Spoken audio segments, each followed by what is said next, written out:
Drogba indirdi cezana. Snyder. Snyder gol! Allah'ım gol!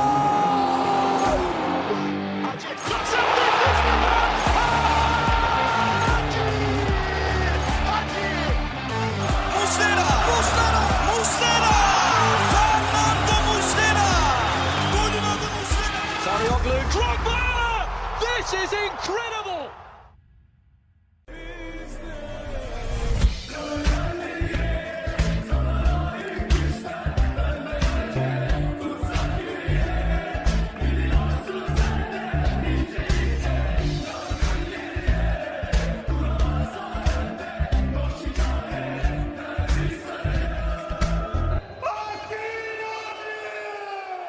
Merhaba. We're back, baby. To all of you around the world, to all my champion Lions out there, welcome to episode 58 of the Lions Den podcast, done by the community, for the community. I'm your host, Emre, and before I introduce my co-host, I'd like to take the time to apologize for the late recording of this episode. The lads and I just couldn't, catch up with each other, match up the days to get this done, and we wanted to get this episode right with as many of us as possible. Yep. And with that said, let me introduce you to our co-host, historian Salih.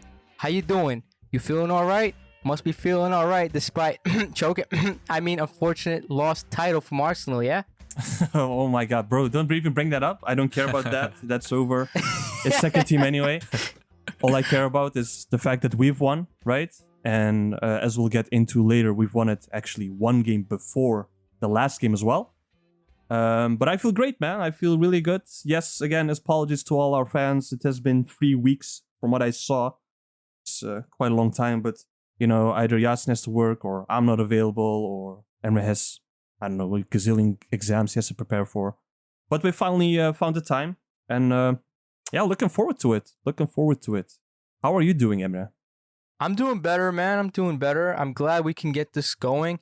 I've been looking forward to this, Lately, as Yasin would know, who's also in my zip code, we've been dealing with a large amount of smoke coming from Canada. They thought our lives here wasn't miserable enough, so they decided to, burn down their forests and, almost poison our lungs. So, Yasin, are you feeling better from all that smoke, or what's up with you? I am, man. I stayed home last week. I'm supposed to go into the office 3 days a week, at least. And that last week I just said, forget it about it. My partner was not in the office, and I saw it as an opportunity to just stay home and breathe a little bit better quality air. So I'm out in Long Island, and it's not as bad as New York City was most of the time. I mean, it still was bad, but the pictures that I saw, I'm sure most of the world saw it at this point. It was straight up it's like you're on Mars. That's what it looked like. And if you guys... It looks bad, but it also smells bad too. It genuinely smells like garbage, like terrible. Like it's just not fun to breathe. And then it affects your lungs. It affects your breathing. Some people get sick because headaches. of it. So Aren't you sure, Yasin, that you People were getting smelling headaches. just the New York streets? You said garbage, etc. Now imagine that times 2. no. Okay. I've seen enough No. clips, right? As a New Yorker, I'm pretty much used to that. But I do know people who visit New York City are like, it smells like piss. It smells like Yep. garbage. Comes with Well, the territory. that's Yeah, New York City for exactly. you. One of the perks, right? Yeah. Yeah, those damn baguettes out there trying to poison us. But yeah, speaking of Canadians, our friend John's still away in Turkey, visiting, having fun. He went to the game along with Samet. Mazar still has adult responsibilities and he couldn't join us, unfortunately. But yeah, it's us 3 today, guys and gents, and ladies who are listening, all things alike. The 1%. We will be yep. talking about, we will talk about our championship, of course.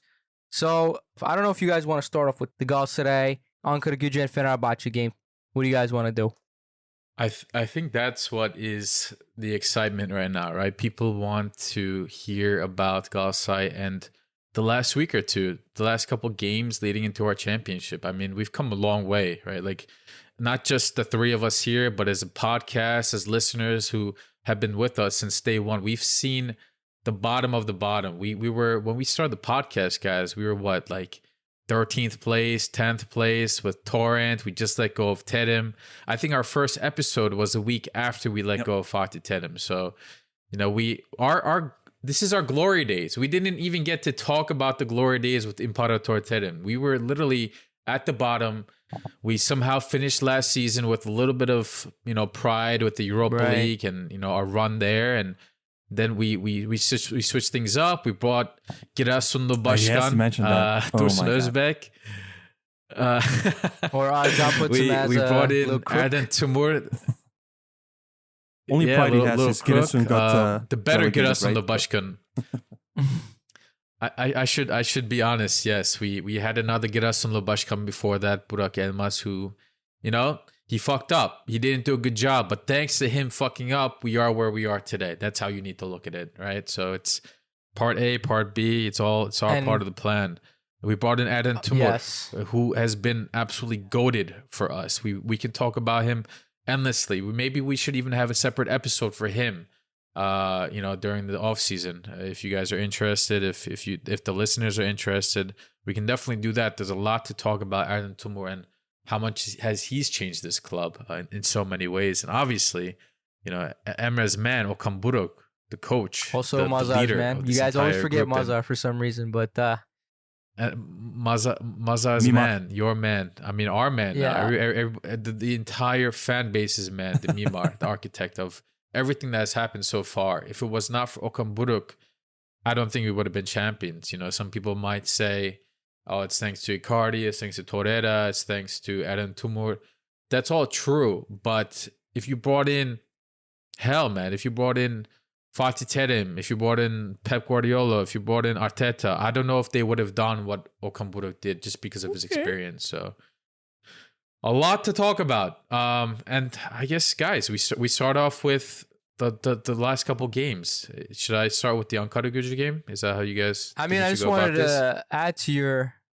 I mean, it's a great talking point, actually. Yeah, like thinking about it, reflecting, dude. When we started this podcast, we were literally in a recession, Galatasaray recession, and we were 13th place. It's kind of crazy to think about where we came from and landed in this position.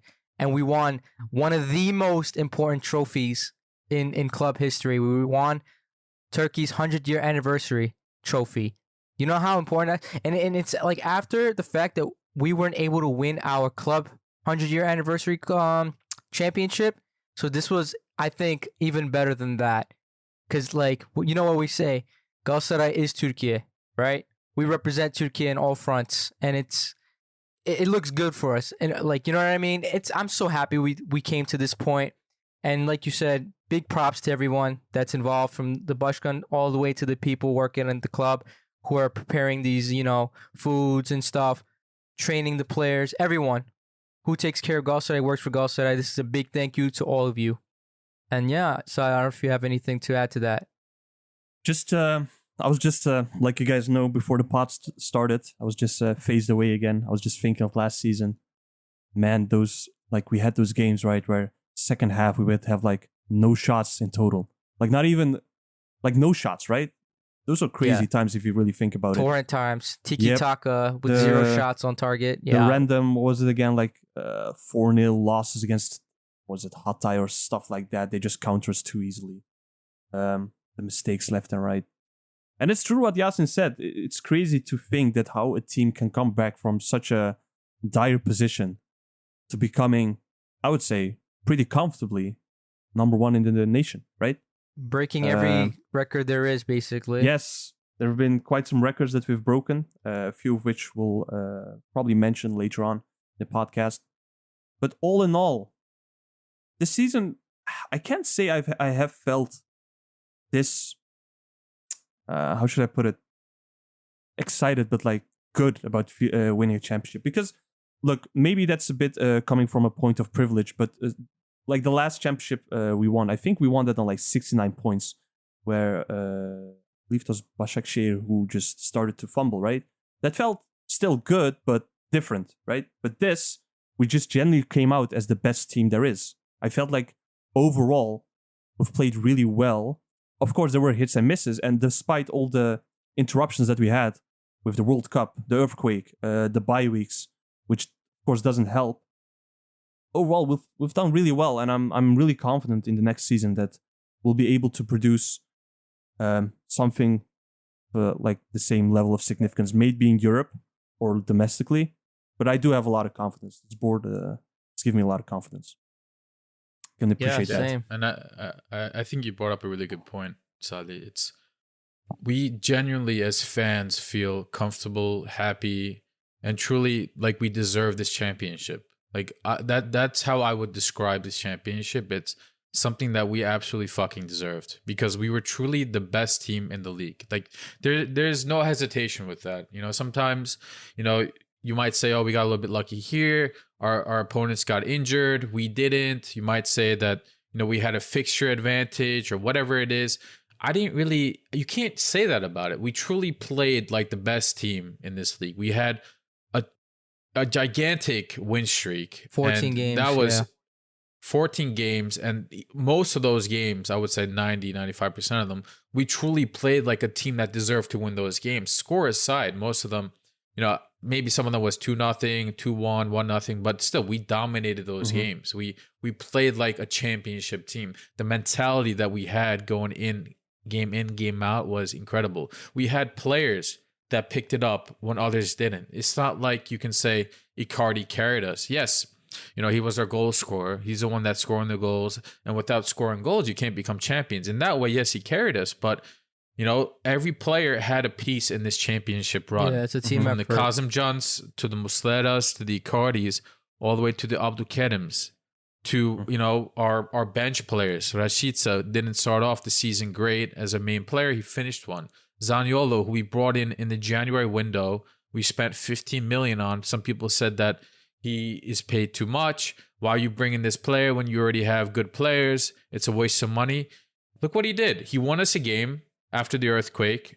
That was his first appearance in the black jersey. He scored and we won with his goal. We against Fenerbahçe, we won 3-0. We'll talk about that too. But he was one of the most instrumental players in that game. And yes, that game didn't matter, but it could have mattered. And if it did matter, then he would have helped us become champions. So it mattered. Yeah, there's a difference. It definitely did matter. It definitely, dude. Imagine like you're champion and you lose to your rival last day. It's like it would leave a sour taste in your mouth. You know what I mean? It's like, oh, but this was the cherry on top. This cemented it. We were better than you away and at home. You have no excuse. You can't put any like mud on our championship. You can't say nothing. And they kept their mouths closed the whole time. Like, think of it in this way too, right? If we had a friendly versus Fener, you think we will not try to beat them as hard as possible? We always will. There's hostility between the two clubs. There's rivalry. Exactly. So, look, rationally speaking, of course, it maybe didn't matter for points-wise or championship-wise, but still, you always want to win, no matter what. I don't care what position we are. We just have to win against them. That's like a rule that we have engraved in the rivalry between the two of us. But yeah. Yeah. Go ahead. And it's our last game too, right, guys? It's the last game, full stadium. Our fans have been absolutely incredible. I think we have like 95 to 100% like attendance rate all season long for a 50,000 person stadium. That's really impressive, given, you know, the political situation, the country, the financial situation, all this stuff considered. The fact that we still consistently brought in that many people every game goes to show how impressive we were, and that there were fans in lines ready to come, traveling from all across the world to watch our gameplay live, because they felt it. They felt that they come to that game, they're an important piece of the puzzle in the championship, and it's just an enjoyable football game to watch. I mean, like, of course, we're trying to be as optimistic as we can on this podcast, but like there have been seasons where we just don't look attractive. Like we win games, but it's just like, okay, we scrapped by, we won. It wasn't like that this season. Like it was so genuinely enjoyable all season long. Bro, I remember a time when our XG was like below 1.0 or 1.5. Like I genuinely don't remember. You know what I mean? It's like there were a lot of games that ended 2-1, had no right ending 2-1 or 1-0 because we just couldn't finish a lot of the time. And that's probably most of the, you know, story when it comes to our gameplay, you know? Like we just destroyed everyone. I think aside from 2 games we played away, we were like dominant in almost every game. But yeah, before we continue, I want to throw out a shout out to my boy Anthony Pham. He's been repping the Lions Den and other Discords and just like dropping Galatasaray facts on me as of late. Big love to you, my bro. Keep it up, bro.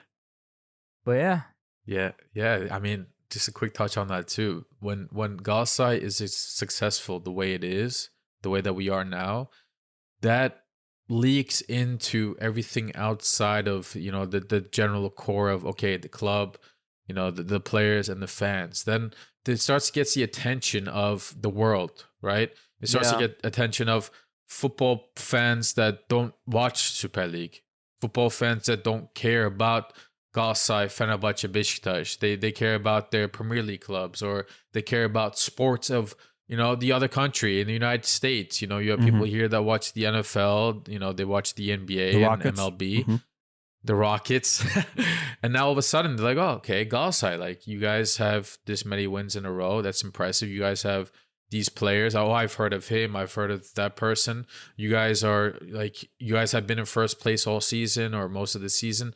And then, for example, I had a cousin that went to Turkey with his friends, four other non-Turkish friends of his. And they all went to the Galatasaray store. They all bought jerseys. They bought the fan jerseys that came out recently with like Kerem and Icardi and Mertens.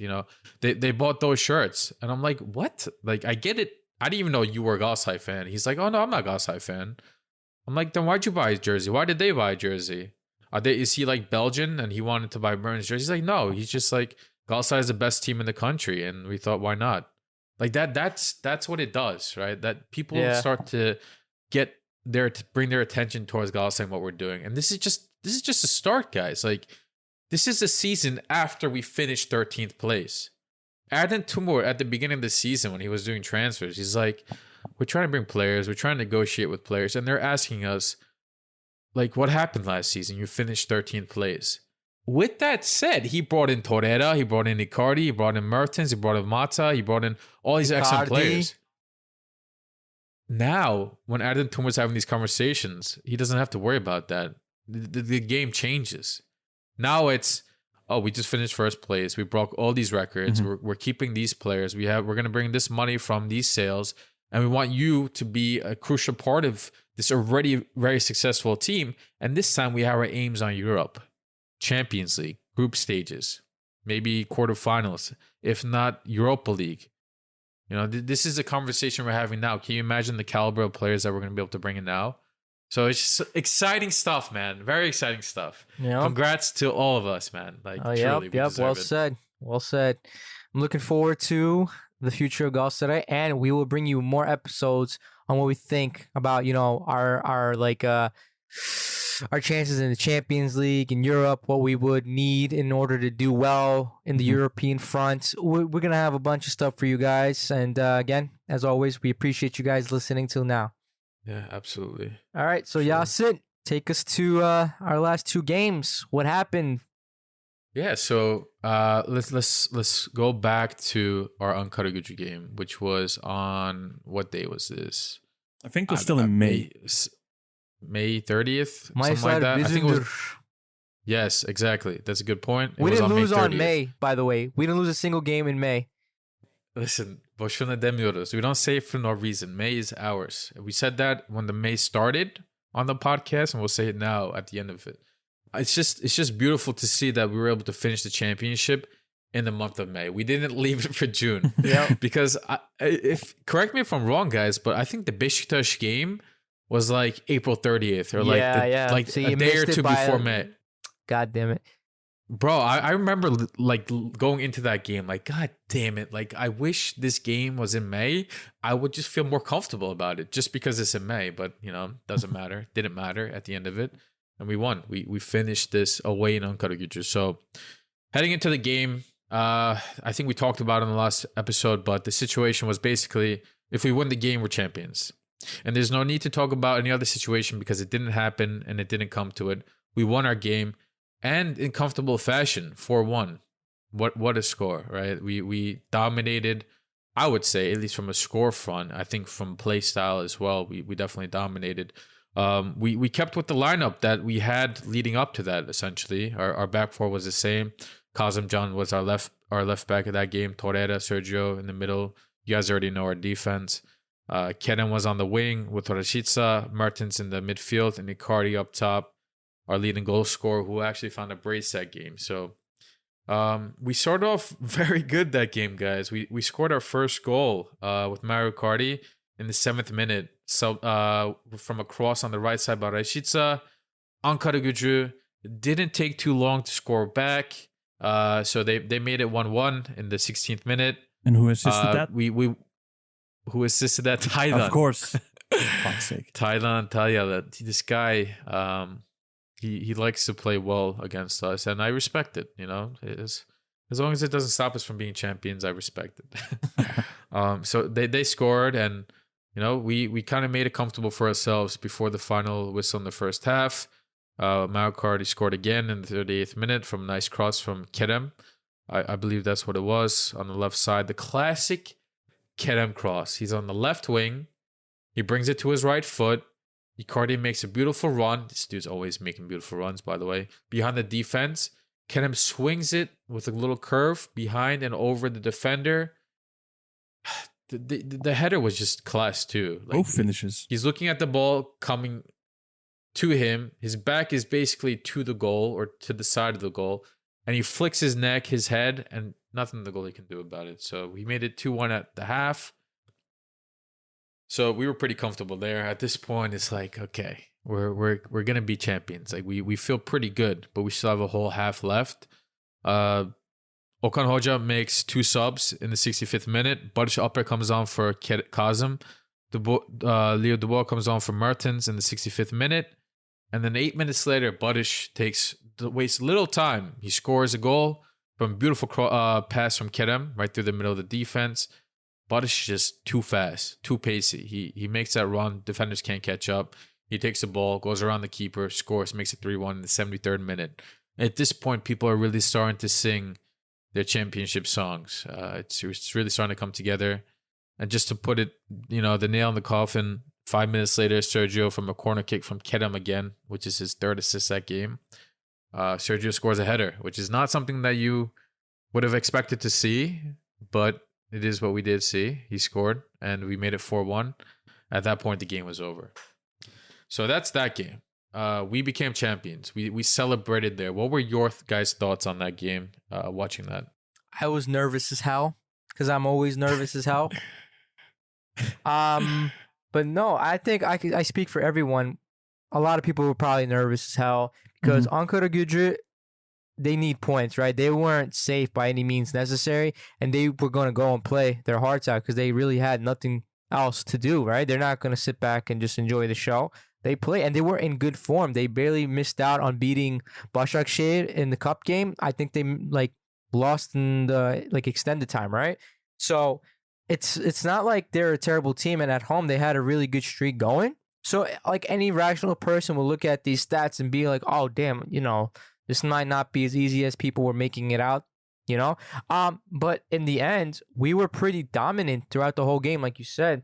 That Kerem and Icardi synergy was just OP all game. Mm-hmm. And I don't think people are giving Kerem enough recognition despite everything.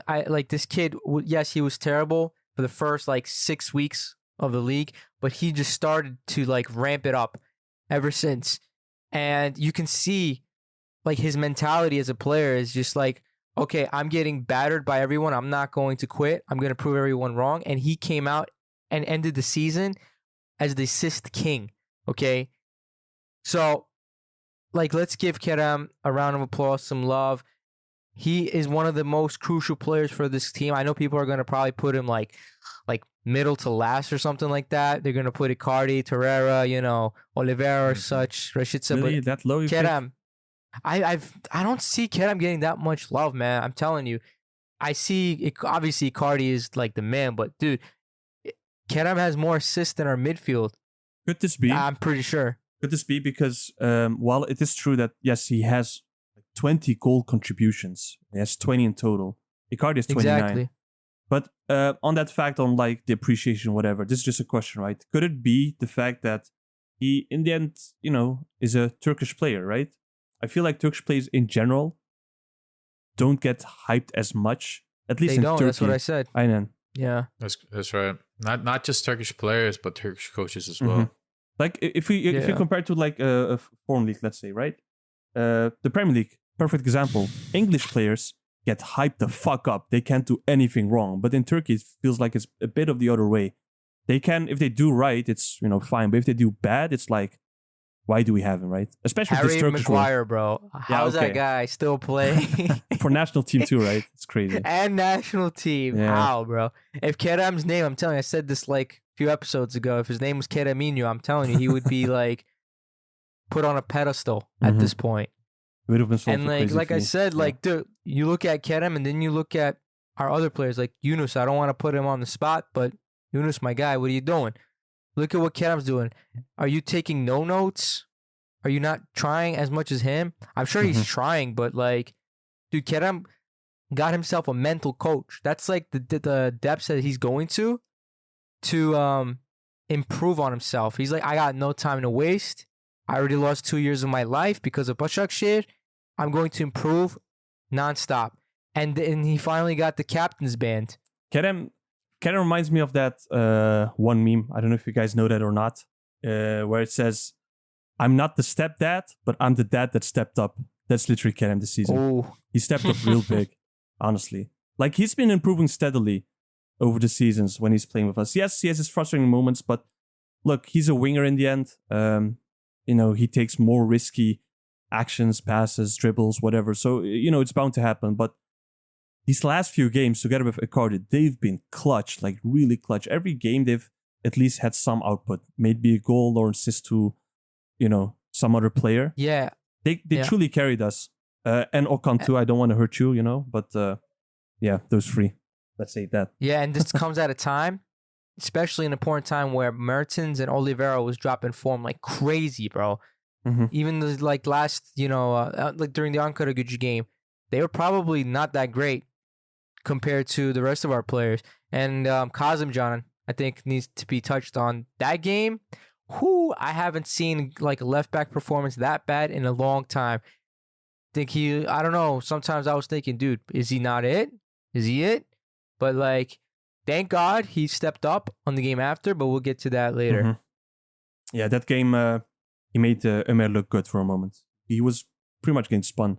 The thing that doesn't help, which, doesn't happen as much on the right-hand side from what I saw, is Rashica does drop, deep a bit more than Kerem. Kerem prefers to stay up higher, which is normal because, up front, he's, as we can see, pretty clinical. He has 3 assists this game. But I felt like Kazımcan was just getting a bit too exposed. You just saw the lack of experience that game. In the end, didn't matter. Again, hindsight's a beautiful thing because we won with 1-4. But definitely wasn't one of his better games. Looked really what awful. I've noticed that Okan Hoca's doing? Okan Hoca's using Kerem like a makeshift midfielder. Like, you don't see Kerem going down the left lane completely and crossing. Like, for example, this game, Rashica played like that. He would go down the right lane and cross. That's how the first goal came. He crossed from like the corner line, right? The corner. And Icardi scored. But if you look at Kerem, a lot of his goals, or his assists, came from like the midfield. His goal, his assist to Butters, his assist to Icardi. Both of them came from like essentially the midfield. And that's probably why he lets Kerem take more risks, because taking risks from that position isn't as dangerous as like going all the way to the last couple of yards and trying to make a stupid pass from there. But that's probably why you also see Rashica not assisting as much, because he's playing like your traditional winger, whereas Kerem is like a makeshift winger midfielder. And I think that's probably a contribution from Kerem that increased his stats. Kerem usually didn't play like that. If we remember Kerem, what did he do? He always ran towards goal. He wasn't passing as much. And it's kind of crazy. We were always saying, why are you passing? Why are you passing? In like the middle of the season. And now it's like, he's making crazy passes. It's actually, you have to take risks in this world, man. You have to take risks. You cannot not take risks and improve, man. This is with everything in life, if you ask me. Sometimes to be successful, you do have to take a good amount of risks. And good on Kerem, man. But yeah, So, who? Muslera, I forgot he played this game. You forgot he played? Not this game. No, I'm sorry. I forgot he played the game before. And, like, this game, he made a couple of good saves. Oh, dude. We're spoiled with Muslera, man. It's like there were so many games. This year, he didn't have to step up as much. First half, he stepped up. But, like, after we got our defensive record on point, a lot of games, he was just, like, sitting there and drinking chai. Right, exactly. And this game, when he was needed, he stepped up. He made like a couple of really good saves, man. And I think that helped with us mentally because if we kept like we scored one, they scored one. We scored another, they could have scored another as well. And like when you have that back and forth, it kind of drops your momentum. And since we have Muslera in goal, it was much easier for us to find that second, that third, that fourth, without having to worry about them coming back. And that was a big proponent of why we were winning and did, a 14-game win streak because Muslera did save us a couple of times, from game to game. And I think, yeah. That's a stat, just to continue on that, right? I believe I saw a stat on that too. In my free time, I like to sometimes scroll through Optajan. And what I saw was that in the last 5 games, our total conceded XG was 1.8. That's across 5 games. And I'm that sure tells you like how good our defense is. Yeah. Half of that XG came from this game. Yep. Actually, it was because Ankaragücü, like you said before, they did create some chance actually. Even though, like Yasin said, like you said, in general, we felt pretty comfortable during the game. Like, let's also not lie. They did create chance in the end. It wasn't like they were completely hopeless. It's just that it was either Muslera or, one of our other defenders just coming in clutch to save the day. But yeah, like you said, half XG did come from this game. But other games have been rock solid too. It's still, now that you say that too, like I remember, for example, Abdülkerim was my guy right at the beginning of the season. And when he made that error against now relegated Giresun, I know a lot of people were telling about how defense is pretty open. It's kind of, not that good. And in the last few games when it really mattered, and we've, started to find our system, find the way that we want to play, it really looks, again, I have a lot of confidence. It looks really good. And yeah, this game, it was kind of the same. I didn't feel that threatened in the end. Anyway. Bro, check this out. I'm looking at Ankaragücü's midfield, and it just reminds me of our midfield from last year. And it just makes me, it reminds me of what Yasin said. Going from a midfield like this, where Thailand is in it, and they have a few players like Jokanovic, reminds me of Chikaldao, right? And just going from this midfield, a midfield like this, to this midfield now, team like this. And Ankaragücü is actually in a place where we were last year. I think they're 14th, 15th. Yeah, they're 11th. I remember. They're 11th now. I remember the standings being there are a lot of teams who have the same points, and then Ankaragücü just has one more. Therefore, they're 12th or 13th. Yeah, they were 13th, 14th that game when we were playing them. Mm-hmm. And just going from that to that, man, it's not.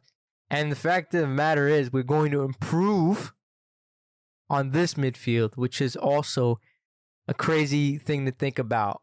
So I'm really looking forward to the future, man. Also, what happens to those players that we actually loaned out? But we'll get to that, I believe, in probably some type of transfer episode or whatever. Yeah. Because there's a lot to talk about that too. Yeah, for sure. Yasin, you have anything else to add to this game? No, I just think I'm proud of the team. You said you were nervous. I was nervous, too. yes. I was during too. the game, but then you also said you're always nervous. For me, of course, there's a little bit of anxiety heading into the game just because of what's on the line and what could go wrong situation. But overall, the leading up to this game, I thought the team was very composed for weeks, for games beforehand. We were really playing focused. We're not being too risky. We're playing our game. We're trusting ourselves and the teammates that they're playing with that we can do the job that's in hand. And that, that's something that comes from Okan Hoca too. That championship mindset. After the championship, if you guys are listening to these analysts, on multiple channels, YouTube channels, TV channels. One thing that they're all saying in common is that they're praising the shit out of Galatasaray's ability to have that winning mentality at the end of the league when it counts most. If they're in a championship race, they finish the job. Most of the time, 95, 99% of the time. If Galatasaray is in the championship race, they will be champions. Because we have that mentality. We have that winner mentality. And that I saw that on the field from our team and our coach for weeks before this game, during this game, and obviously at the Fenerbahçe game too. Okan Hoca said in an interview after the league finished, they asked him, when did you feel like you really won the league? Like, at what moment did you think, okay, the league is ours? He said after Fenerbahçe lost points against Giresunspor, that's when I felt really comfortable. But he talked about how, the team was confident in themselves and they believed that they had the strength and the ability, the skill to win the league. And you saw that on the field. So I just want to praise that. Like I felt nervous, of course. You saw Ankaragücü score the tie, and you're like, oh shit, are they gonna all of a sudden pick up this momentum? Especially it's an away game, right? Like that's what made it a little tricky. No, the players stay composed. They might attack. Ankaragücü might attack, but we have an incredible defense. Abdülkerim Bardakçı and Nelson are your two center backs. Muslera is your goalie, and you have Lucas Torreira, the Ant-Man, in front of them, who cleans up almost everything. Like when you think about it like that, how nervous can you truly be? Of course, there's a worry about yellow cards, red cards. And on the topic of that, it's extremely impressive how well we, disciplined we were this game. And beforehand as well. Because we had like 5, 6, 7 different players that were all one yellow card away from suspension leading up to this game. And then during this... yeah, go ahead. I was just want to say one of the reasons why I was and many people are nervous is because of Lale Orta and the MHK. So don't like anything can happen, and they did screw us over in one game really bad, the Başakşehir game in the cup game, and so a lot of people had that mentality of like, dude, what if we tie here? Icardi gets a yellow, Kerem gets a yellow, and they're not in the Fenerbahçe game, which could be the title decider. Like all those things are floating in people's minds. So I just wanted to put that out there. That's true. And, I don't blame you or anybody for thinking that way. But, in totality, if you look at the way that we've been playing, the discipline that we've been playing with, it gives a lot of comfort. And that goes back to my earlier comment about how much we deserve this championship. Yeah, we didn't risk it. A lot of the times we didn't risk it. We counted and trusted our ability to play the game. We trusted Okan Hoca's ability to make decisions on who plays and who doesn't play. And it's paid off. You didn't have Okan Hoca making some wacky-ass decisions with subs and the lineup and it costing us games after games after games. Of course, he's, a rookie coach by, Galatasaray standards, for Galatasaray, I should say, right? It's his first year. He's a rookie at Galatasaray as a coach. This is an accurate statement. Of course, he's coached before and he's won championships, but at Galatasaray, he's still new. So it's understandable that there's a lot of pressure that he's not used to, which he talked about. And it's understandable that there's pressure from other teams to perform to an even higher standard versus Galatasaray. A team that's mid-table, or whether they're at the top of the table, mid-table, or fighting relegation, most of the time they bring their A game against us because we are in first place and we are Galatasaray, the most watched team in the league. They want to perform. So there's that added pressure. He didn't get that with Başakşehir. He didn't get that with Akhisar and Rizespor and all the other teams that he coached at before. So this was a brand new challenge for him and a lot of these players. Dries Mertens, Mata, who never won, a league title before. Mauro Icardi, who's coming from a very difficult time period. Zaniolo, who was coming from depression, factually, apparently. So like a lot of this, we're taking it for granted, but the way that they all stay composed and together is just, it can't be talked about enough, in my opinion. And they really showed it on the field. And it gave me so much confidence watching that game. So I really want to give applause to that as well. And yeah, that's probably it for this game in terms of discussion. All I want to say is, like Mufasa from The Lion King, right? We did held on. We stayed composed, just like I said. We played safe. we cleaned this game up, and essentially, we won the championship by this game already, which creates less pressure, of course, for the next game, which we'll get into now, probably, I assume. Yeah. And it's interesting, right? We won the championship against Ankaragücü, and now we have another game that doesn't mean anything from a championship perspective, but as Emre touched on before, it means everything for Galatasaray and our reputation and our name, right? Especially winning games, finishing the season off strong and against our rivals. But interestingly, because we did win the championship against Ankaragücü, celebrations have begun. Nobody is going to wait until Fenerbahçe game to celebrate because we are already champions. So why not start celebrating? And that's what we did. Celebrations went on that night. The team went straight to Florida, which I almost forgot about. I'm just like reliving that game in my mind, guys, right now. And I'm like, oh God, I remember like all the fans in Istanbul went to Florida. They crowded Taksim. They started celebrating.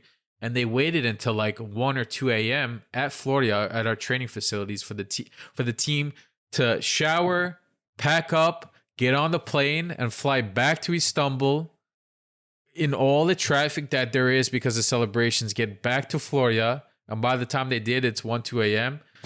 Drinks, celebrations, flares, you name it. That was a hell of a time. But they celebrated that day, the next day. I think that week was also Sergio's birthday. So all the boys went out. They drank. They got drunk. They celebrated, right? Because they're champions. And they celebrated the next day. The team got like 2 days off, I think. I think it was a Tuesday game, right? The Ankaragücü one. So we had 2 days off. And then I think Okan Hoca said we literally trained for a day and a half. Like one and a half trainings, basically. And I'll get to the lineup now. There was some unfamiliar faces, I guess, in this lineup for Fenerbahçe. I guess I'll go straight into it. Barış Alper Yılmaz, who I guess is a familiar face for Fenerbahçe, an unfamiliar face for them, I should say, started this game behind Icardi. So Icardi started. Barış Alper basically played the number 10. You had Zaniolo join the starting 11 on the right wing. And everything. Oh, and Berkan Kutlu as well. So Sergio's out. Bello, Berkan? Yeah, exactly. Yeah, Berkan made a guest appearance. Zaniolo, Barış. Yeah, these three guys were kind of new for that lineup. And the reason for that, which Okan Hoca indirectly stated, was because the guys were celebrating and were not in the best shape to play. I guess whether you take that how you want it. It could be anything, they were drunk right? as hell, bro. They were hungover as hell. Exactly. Oliver had a birthday, so that's probably another reason he was celebrating. Man, the past 2-3 weeks, all our guys have been doing is celebrating nonstop. Yeah. They deserve it, man. They deserve it. So this was our lineup, and Fenerbahçe came out with their usual lineup that they've been playing with. They got themselves a decent little win streak, I guess, if you want to call it that, heading into this game, which unfortunately for them was meaningless. Luan Perez has been playing consistently for them since coming back from injury. They hyped him up to be an incredible center back heading into this game. They said, oh my God, imagine Luan Perez was available and not injured all season. We would have been champions. Well, we saw what happened with Luan Perez this game against Zaniolo, right? So let's get into that. That was the starting 11 and didn't take long. Zaniolo, 28th minute, a header assist from Barış Alper Yılmaz behind the defensive line. Nobody can catch Zaniolo. Nobody can outbully him. He did his thing. Shot a bullet with his left foot, took a little deflection, back of the net. Goal, 1-0, first half. Second half, Luan Perez, the guy that I just mentioned that Fenerbahçe was praising the shit out of, got a red card in the 61st minute thanks to Zaniolo. Zaniolo got the ball on the right side, a pass from Icardi. Last man. Too fast, too strong for Perez. Last man, as you mentioned. Luan Perez tried to make a tackle. Did he really? Failed. Bro, it looked more like he tried to just kick him. That was a horrible tackle. I don't know what he was doing. But that's how bad the tackle was, right? So he got a red card. Nobody complained because they knew it was a red card. Every replay, every angle showed you was red card. Nothing to talk about there, right? 61st minute. Fenerbahçe is a man down, a goal down. Rest is history. 71st minute, Mauro Icardi made it 2-0. I believe that was from a corner kick. Kerem, I think it was a Kerem corner kick. Mhm. Took a little deflection off Abdülkerim, who tried to gear towards the goal. Didn't work out. Landed perfectly at Icardi's feet. Quick thinking. Good control, honestly. Quick thinking, exactly. Very quick thinking. He didn't waste time to line up a perfect shot. He didn't, some strikers, they like to bring their leg back so they get enough strength to hit it. Nope, he just bam, took goal, left side, 2-0. And then 79th minute, Zaniolo got the ball on the right side from Kerem. Fenerbahçe was trying to score at this point, doing anything that they can. They had a lot of their players up on our side of the field. They were like headless chickens, of course, a man down. We got the ball back, quickly countered. Mertens laid the ball off to Kerem. Kerem, one-touch pass straight to Zaniolo on the right side, who was waiting for the ball. He saw blood, took the ball in, dribble, inside, and an absolute bullet with his left foot. Irfan Can, the goalie of Fenerbahçe, could do nothing about it, 3-0. And that's all she wrote, guys. Our already guaranteed champions just beat Fenerbahçe 3-0 at home. And just to give a little context to this, because we beat Fenerbahçe, we allowed Beşiktaş to potentially become second if they won their game, which they didn't. They failed. So Fenerbahçe finished the season second. Emre, Salih, what do you guys think about this game?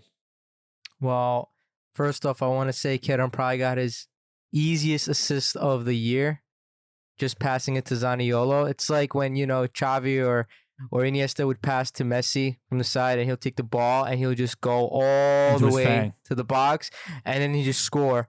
I don't know. There's this really funny one where Busquets is literally standing still, and Messi took the ball from him and just scored.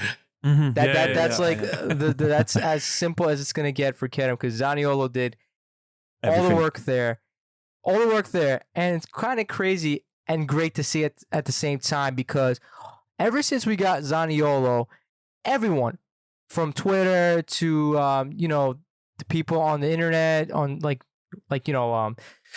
sport channels, you name it, YouTube, we're all saying we got robbed, we got manhandled, they're not going to be able to resell him, he's a fraud, he got injured both of his legs, yada, yada, yada. And here he comes out in this game and he just completely, he demolitioned their whole squad, basically.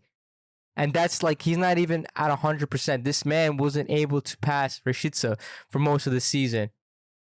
And this is what he's doing? Yeah, okay, but let's see him in the Champions League, where this guy is fully motivated against clubs that are actually on our level. Right? Zaniolo, so far, if I may add something to it, so far I find him a really good player for the bigger games, actually. In the bigger games... where he has space.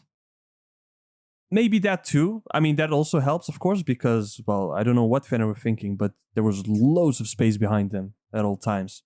I'm surprised that it just ended 3-0. We had more chances, but Zaniolo in these bigger games, I guess his aggressiveness or his tenacity comes to use a bit more. And I really like that. He doesn't shy away from the challenge, so to say. I like him in this game. Was it Beşiktaş, I think, or if I remember correct. I like him in those games a lot, actually. And that gives me, again, confidence for next season when we, for example, go into Europe, whichever competition may be, because I believe we are guaranteed to play in a European competition, maybe the Conference League, European League, Europa League, I should say, or Champions League. But I don't know. I'm starting to like him more, especially after this game. I mean, who wouldn't? But I like his dog, right? He has a dog in him, right? That's what they say, I think. You American lads, dog, no? Yeah, The dog, that's tenacity in him. He got called up to the national team as well, so he was extra hype. Mm-hmm. If you think about it. Our That's boy cool. Mancini, bro. That's cool, man. Looking out for us.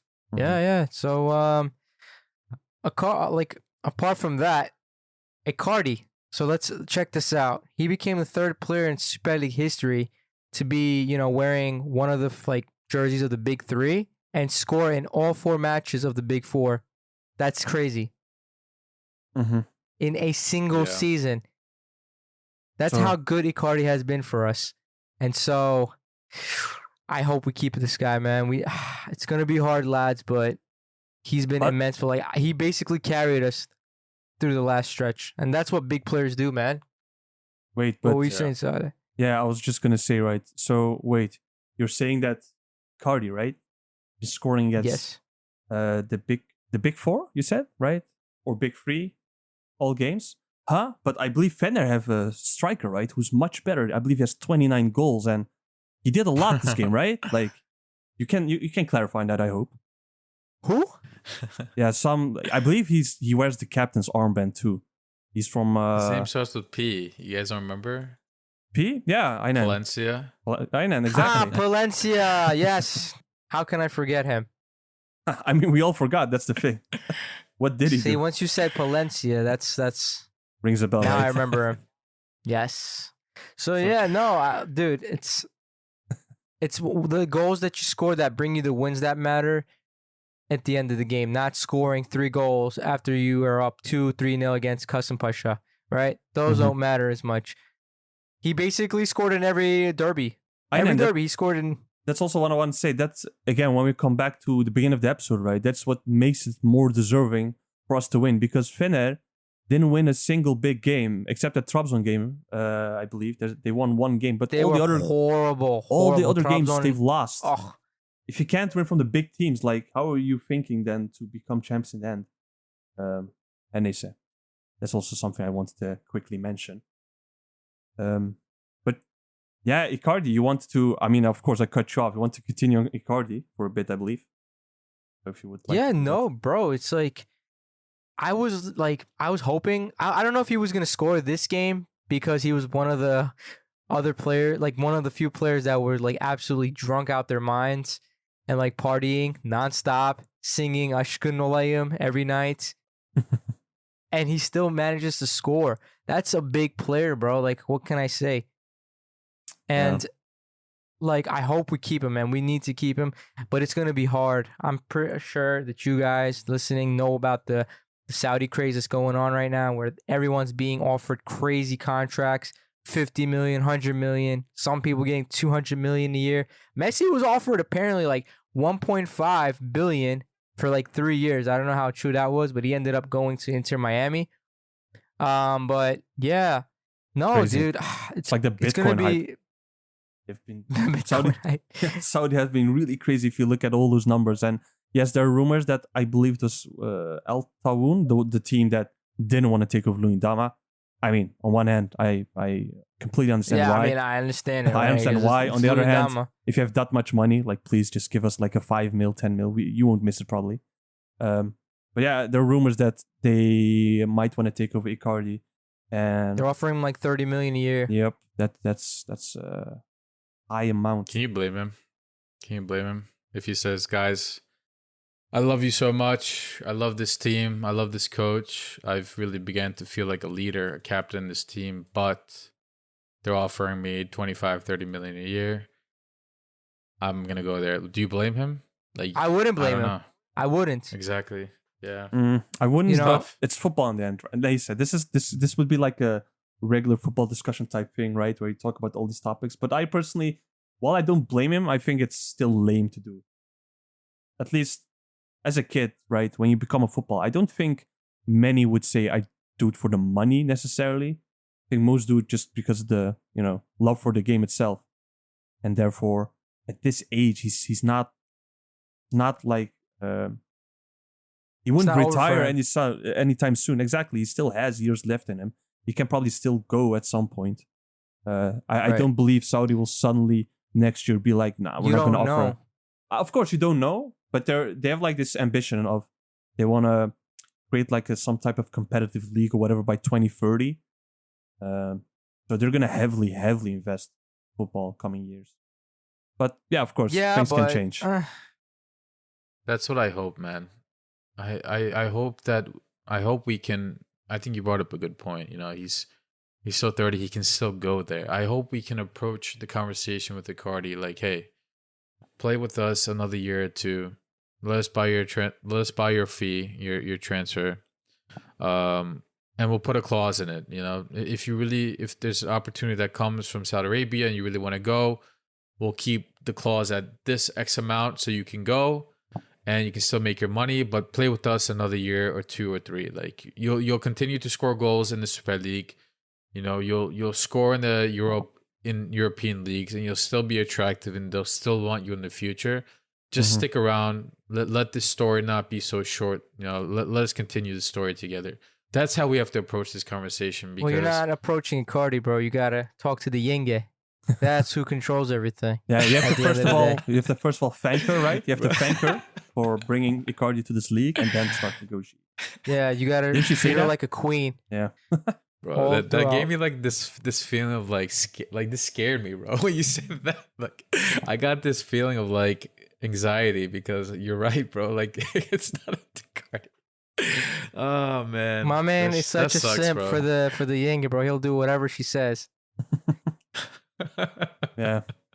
Not problem. Yeah, I he's in love. understand it. He's in love. Aşk bro. Yeah, aynen. Aynen, bro. Exactly. He's mad in love. Not problem. He neyse. I won't say how many times he does the day. He said that right, but neyse. Skip that. This is a PG-13 Yeah. podcast. Salih would like to remind you. Now I'll shut my mouth. So, Anyways, yeah. that's Icardi.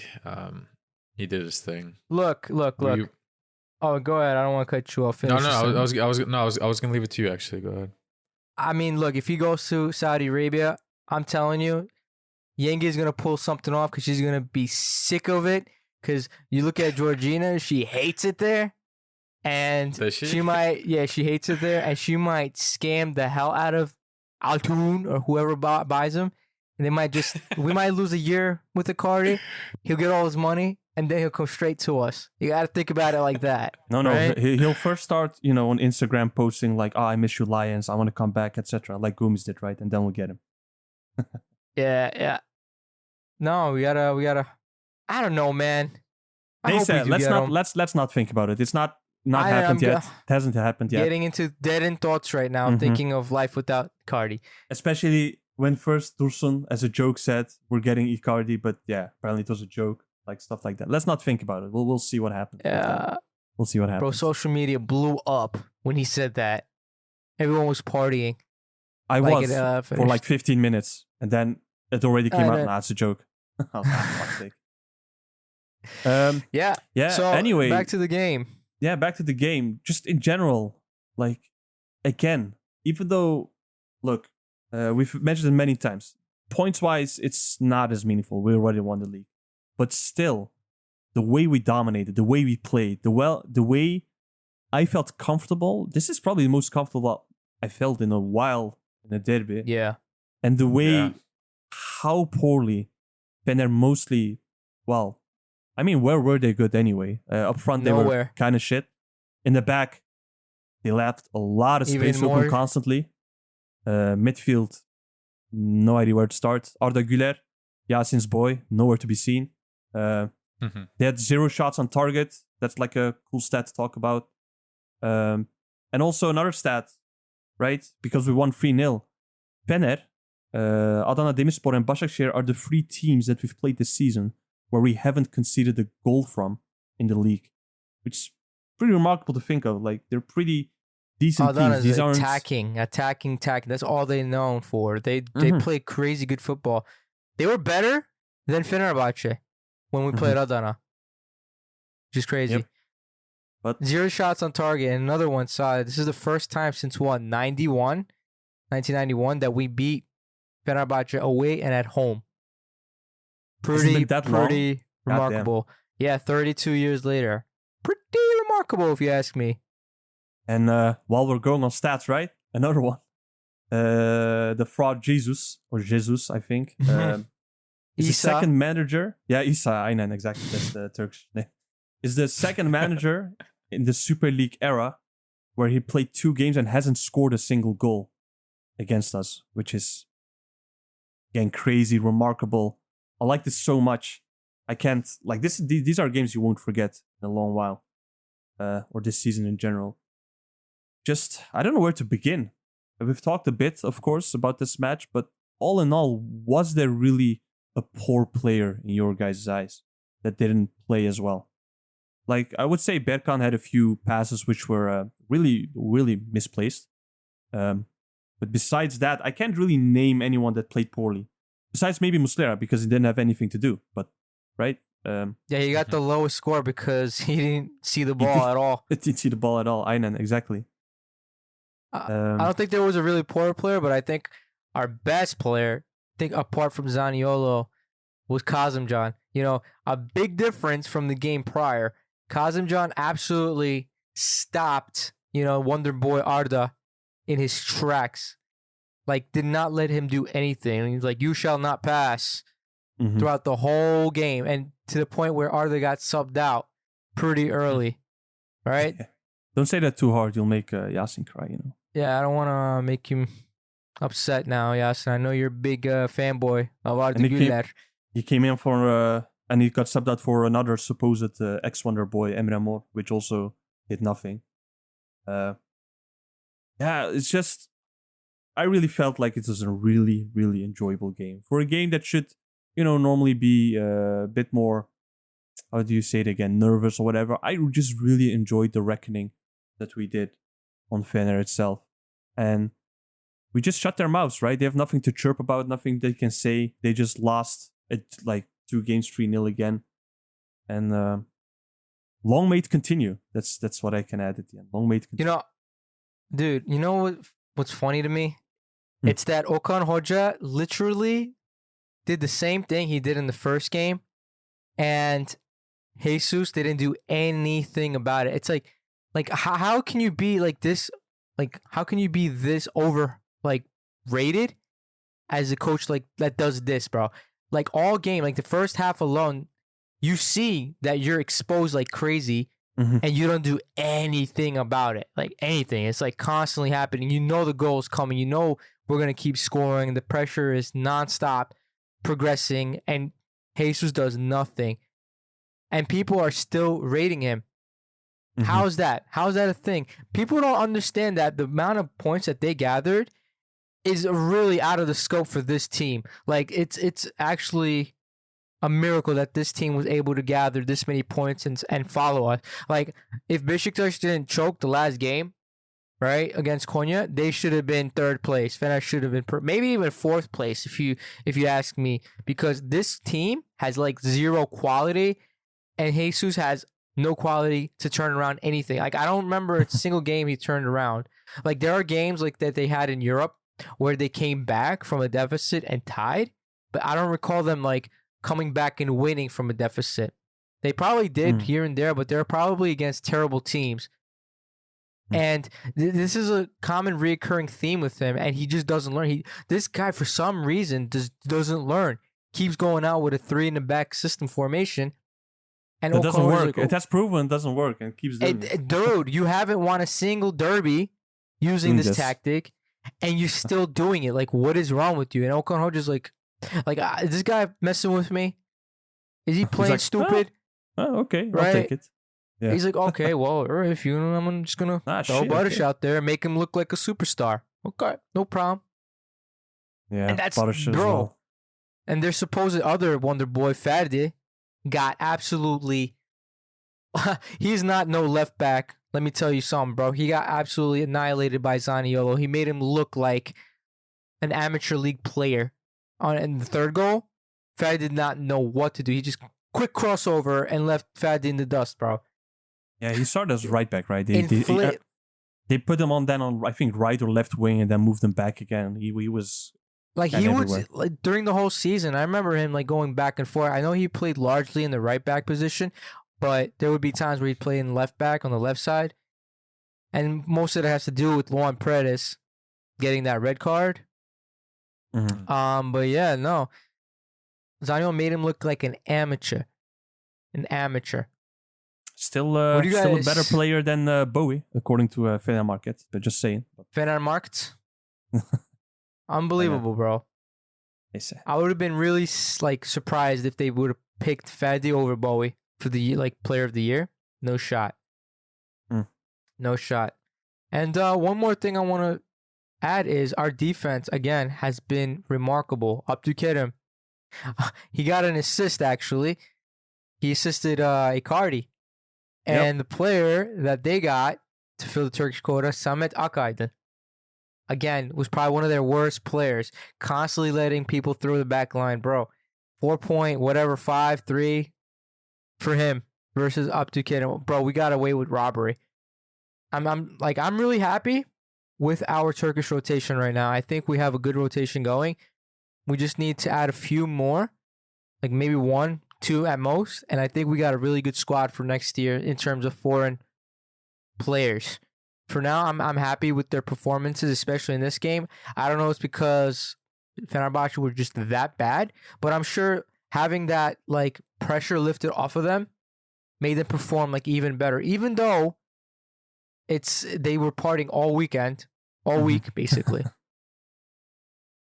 But yeah. They were like, just one more game to play. They didn't need the urge to do as much. First of all, because first game we completely annihilated them, but second of all, we already won, right? Let just the good vibes roll over to the game, and just we'll see what happens. And in the end, we still won pretty comfortably. So I don't blame it. I don't mind partying this much. Yeah. And on the rotation, just like you said, the squad in general, look, if you look at previous years, we usually do have like positions where we are like, we really need reinforcement here, or this has to change. In this squad, the only thing I can really think of, honestly, is maybe just a goalkeeper situation, because yes, we really love Muslera, but unfortunately due to this foreigner rule, he is counted as a foreigner, and even though he's really Man should good, just become a citizen, bro, at this point. What is he waiting for?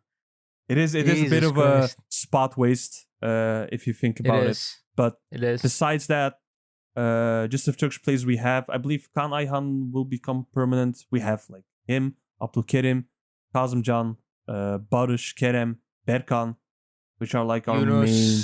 Yeah, Yunus as well. He not might used as be much. Sold. Mm-hmm. Yeah. But we have a few, like 5 to 6, pretty decent to good, Turkish players that we can play at any point. Which in the beginning of the season didn't feel like we really had, right? We only felt like fuck's sakes, we only have maybe 3 players who can actually play good, and they always have to start due to this rule. If you have to sub someone in, like a Berkan who barely played, or Yunus who just wasn't performing, that was a problem in the beginning. But right now it seems really settled and it's doing good. Yeah, you can't say much about players that you mentioned for sure, but bro, what about Nelson, bro? I think the Hoja took him off at the 84th minute, and did you see the reaction from the crowds there? It was like they were saying Nelson.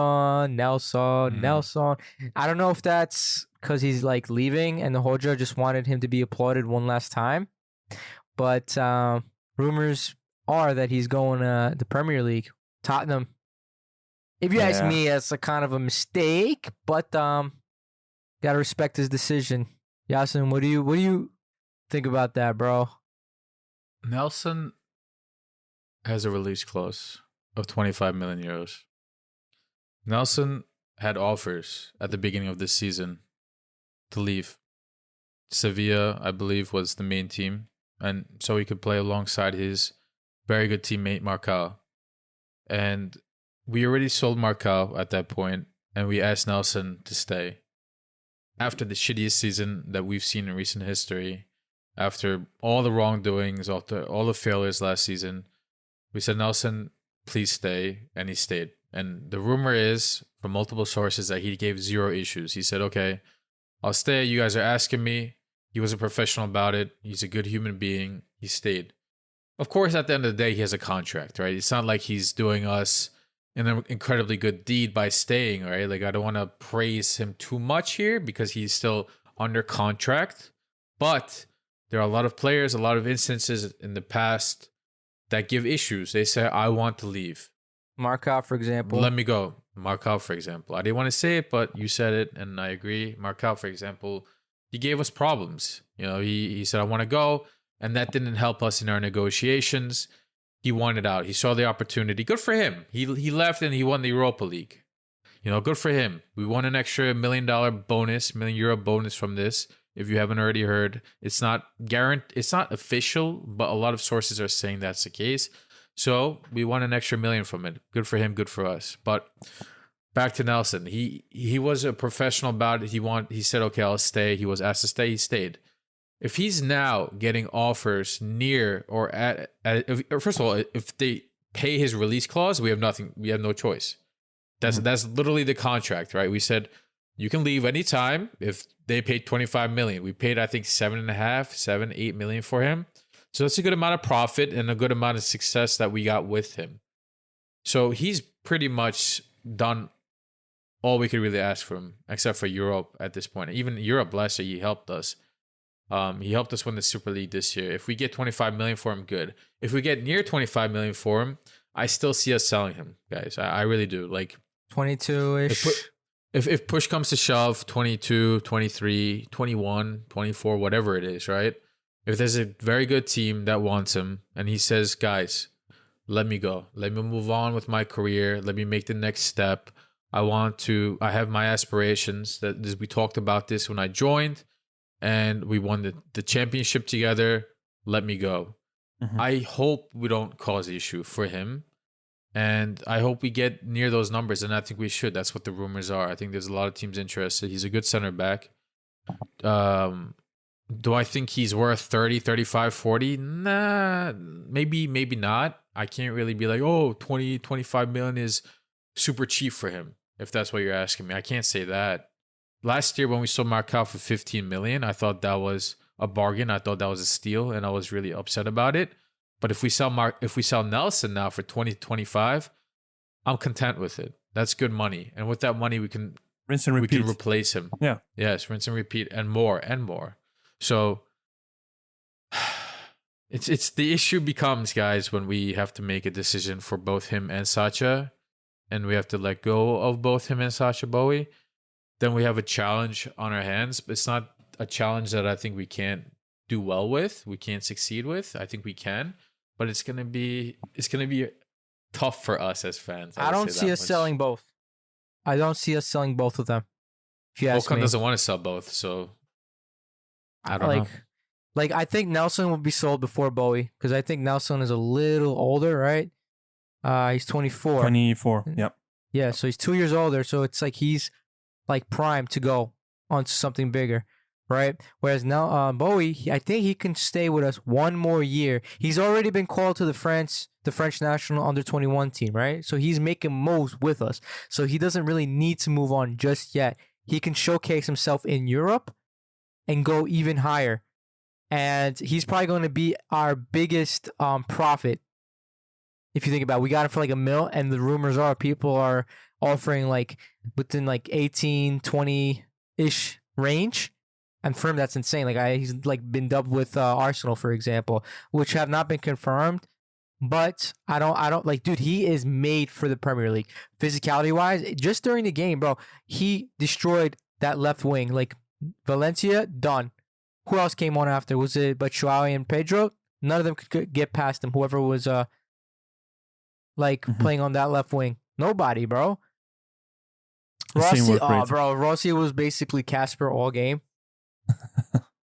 Dude, this guy has just a crazy amount of physicality. Still has room for improvement, bro. It's nuts that he's like overpowering all these players that have been really just overpowering other players. Like Valencia, we give him, a lot of shit, but he is a physical player. He's strong.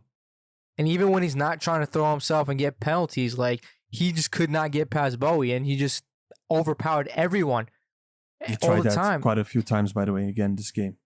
Yeah, The way and he dribbles around, like, if you touch me once, I'm going to fall, right? That's that the Nelson way, altercation where Nelson just budged into him a little bit, shoulder to shoulder, and he just he fell to the ground and started holding his neck, bro. Unbelievable. Yeah, theater.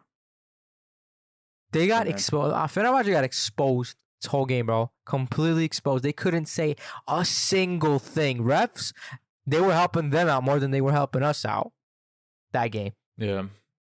They don't have a single shot on target, bro. Yeah, in recent interviews, Okan was like, they were asking him about this game, well, both games against Fenerbahçe, and this one particularly. And he's like, you came out with a different lineup. Well, what was your explanation for this? And obviously, he made indirect comments and jokes about the guys partying and some of them not being in the best shape to play. But also because he's like, well, Fenerbahçe has been sticking with the same lineup for a while now. Luan Perez, is not a Ferdi type player where he can go up and come down easily. He's going to be a little bit more stationary in the back. And Zaniolo is a winger who doesn't come back to help defensively as much as some other players, like maybe Rashica. So we were able to afford to play him on that right wing and have him, stay up more if he needed to be. And then he made a comment saying that Zaniolo still came back more than he expected. So he was impressed with that. But he said because Luan Perez was playing on the left side, we played Zaniolo there instead. And just, the midfield of like Lucas Torreira and Bergkamp, it's like two Energizer bunnies. Two high press guys. Yeah. Maybe one of them is shorter, the other one is taller, but they're still both constantly active. And if you think about it, they're in theory, I guess here they're like 8/6s together. But to get, individually, they're both still capable of going up with the ball too. Lucas Torreira, I believe at Arsenal, he had glimpses of this where, he was scoring goals, he was going up. I think at Fiorentina, he played a little bit more of an attacking role. Berkan Kutlu at Alanyaspor played, a very 8 type role where he would still bring the ball up a lot. That's why I'm a Berkan fan, honestly, because of what he used to do at Alanya. Turkish Iniesta. I guess we can say that. He has no problem bringing the ball up. I think Emre mentioned that he made some, he lost the ball a couple times on attempted passes this game, but he still has that mindset. He has that capability, the belief to try and go forward with the ball. He's not afraid to do it, right? And there was one position in the second half on the, on near their 18, he got the ball and he kicked the ball forward. He's like in the 18, and he like got really easily past Attila Sazali, I think it was, the defender. Like he's got pace too, like a little bit of, he's got a little bit of kick to him. He got past the defender, he shot it.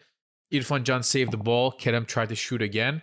But like he's still a threat too. I don't think he has too many goals for Galatasaray in his career, but he's had moments where he takes shots from distances, he gets blocked, whatever. Like the kid still has an attacking mindset. And then add to that, Barış Alper Yılmaz is number 10, who, is kind of like an energizing bunny as well. He's constantly running around. He has a stamina for it. He's young, right? He's not like a Sergio or, a tired Mertens or something like that. He's constantly running. He has pace. He has speed. He has the physicality to push anybody pretty much off the ball. So these are your 3 midfielders. Like you're going to have a hard time when you have William Arau, who's a below average midfielder. You have Miha Zajc, which is a pretty good attacking midfielder, but defensively, he's nothing worth noting. And you got Arda Güler on one side, and then you got Diego Rossi on the other, 2 small guys who are like negative body strength. Notice like, how he can't say anything bad about Arda. I was about to say that. I just did. You're skipping any negative. No, you said that you got Arda, and then you go on to the next guy. You don't say like Arda, who isn't known for that. No, I just said Arda Güler and Diego Rossi, who both are negative. You should have said Arda's like an Olympic diver or something. But they said but that has nothing to do with my conversation on like their physicalities and strength. Come on. Yo, you guys are making Summit proud in this. Summit, if you're listening to this, you're in good hands. The podcast is in good hands when it comes to shitting on me, but that's okay. No. I only do it when you praise Arda. That's all. Listen, I didn't say anything about Arda today. I mean, not that he played like shit, so I can't even say anything if I wanted to, but. Anyways, dude, just looking at the lineup at face value, like if you know what you know about each of these players, forget the tactics, just looking at who they are, like they're gonna have a hard time. Like, and they did. It was 3-0, but it could have been 4-5-6-0. Fortunately for them, it wasn't. I wish we scored more goals, but at the same time, 3-0 away, 3-0 at home. There's something special about that too. I would have, for those who are have ADHD or whatever, if it was like 3-0 and 4-0, maybe they would have not liked that. I don't know if that's the right word actually. Apologize. OCD. OCD. I'm sorry. ADHD. I was like, wait, what is it gonna cook? Wrong letters. Whoops. Brain fart. But yeah, fun game, man. Fun game. I thought we were gonna have Fener Alama, the song at the end. I don't know if you guys were expecting that, but it didn't. I wish come. they played I it mean, because Ali Koç was at the game. I don't know if you guys saw the Yeah. pictures. I saw that. I wouldn't be surprised. I'm just thinking out loud.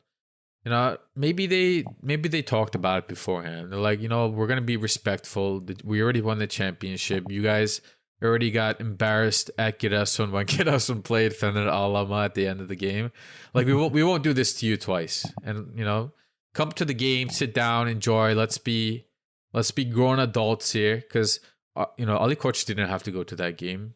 I would have, if you asked me beforehand, I would have guessed he wouldn't go to the game, but he was there.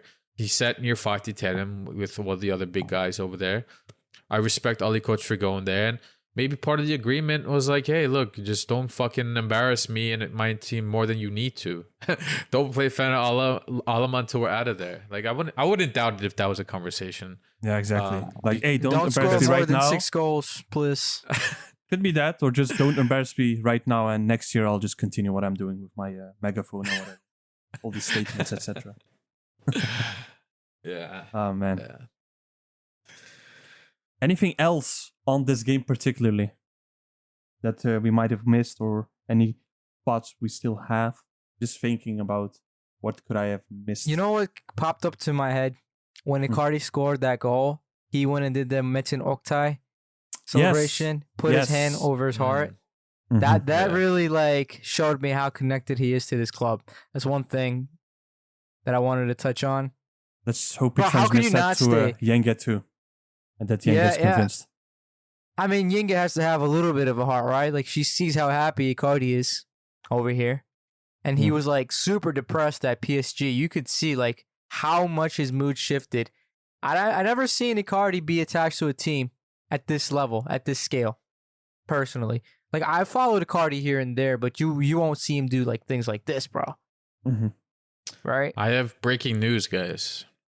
I have breaking news as we record this episode, and it's very relevant to the conversation of Fenerbahce and their incapable coach. Jorge Jesus has announced that he will not be staying with Fenerbahce next season. God damn it! Nah, surprise. So not a surprise, somewhat saddening, I suppose. I'm sure if John was here, he would have a lot of things to say about that. Oh yeah.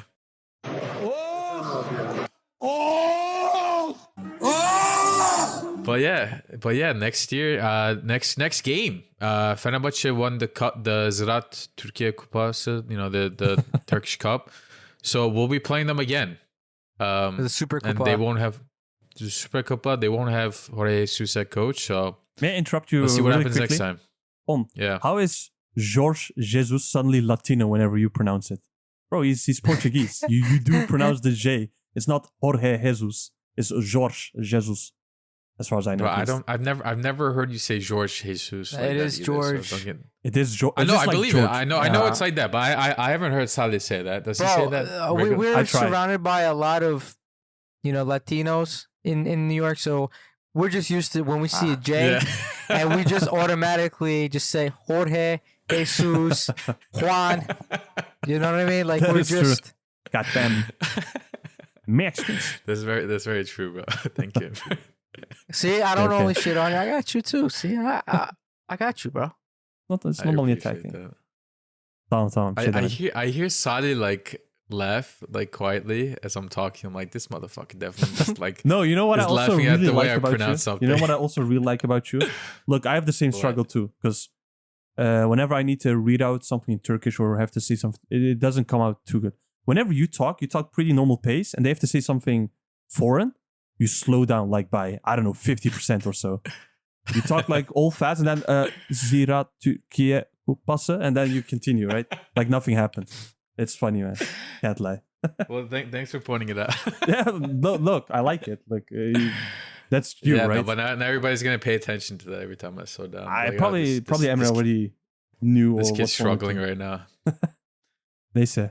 All right, Emre, you have to from now on when you edit, and Summit, this goes for you as well. When I struggle, you have to just Speed it up. forward the pace a little bit. Put it on like 1.5 speed. Easier Goddamn. said than done, bro.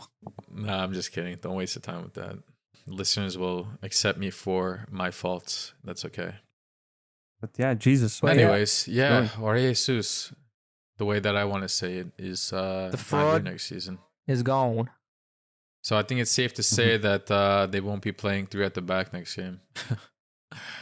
Or, well, they didn't this game They either. will be but bringing in random Brazilians in, which no one ever heard of, too. Like Arau Felan. I don't know where they found Bro, these guys. I really don't understand. I know this.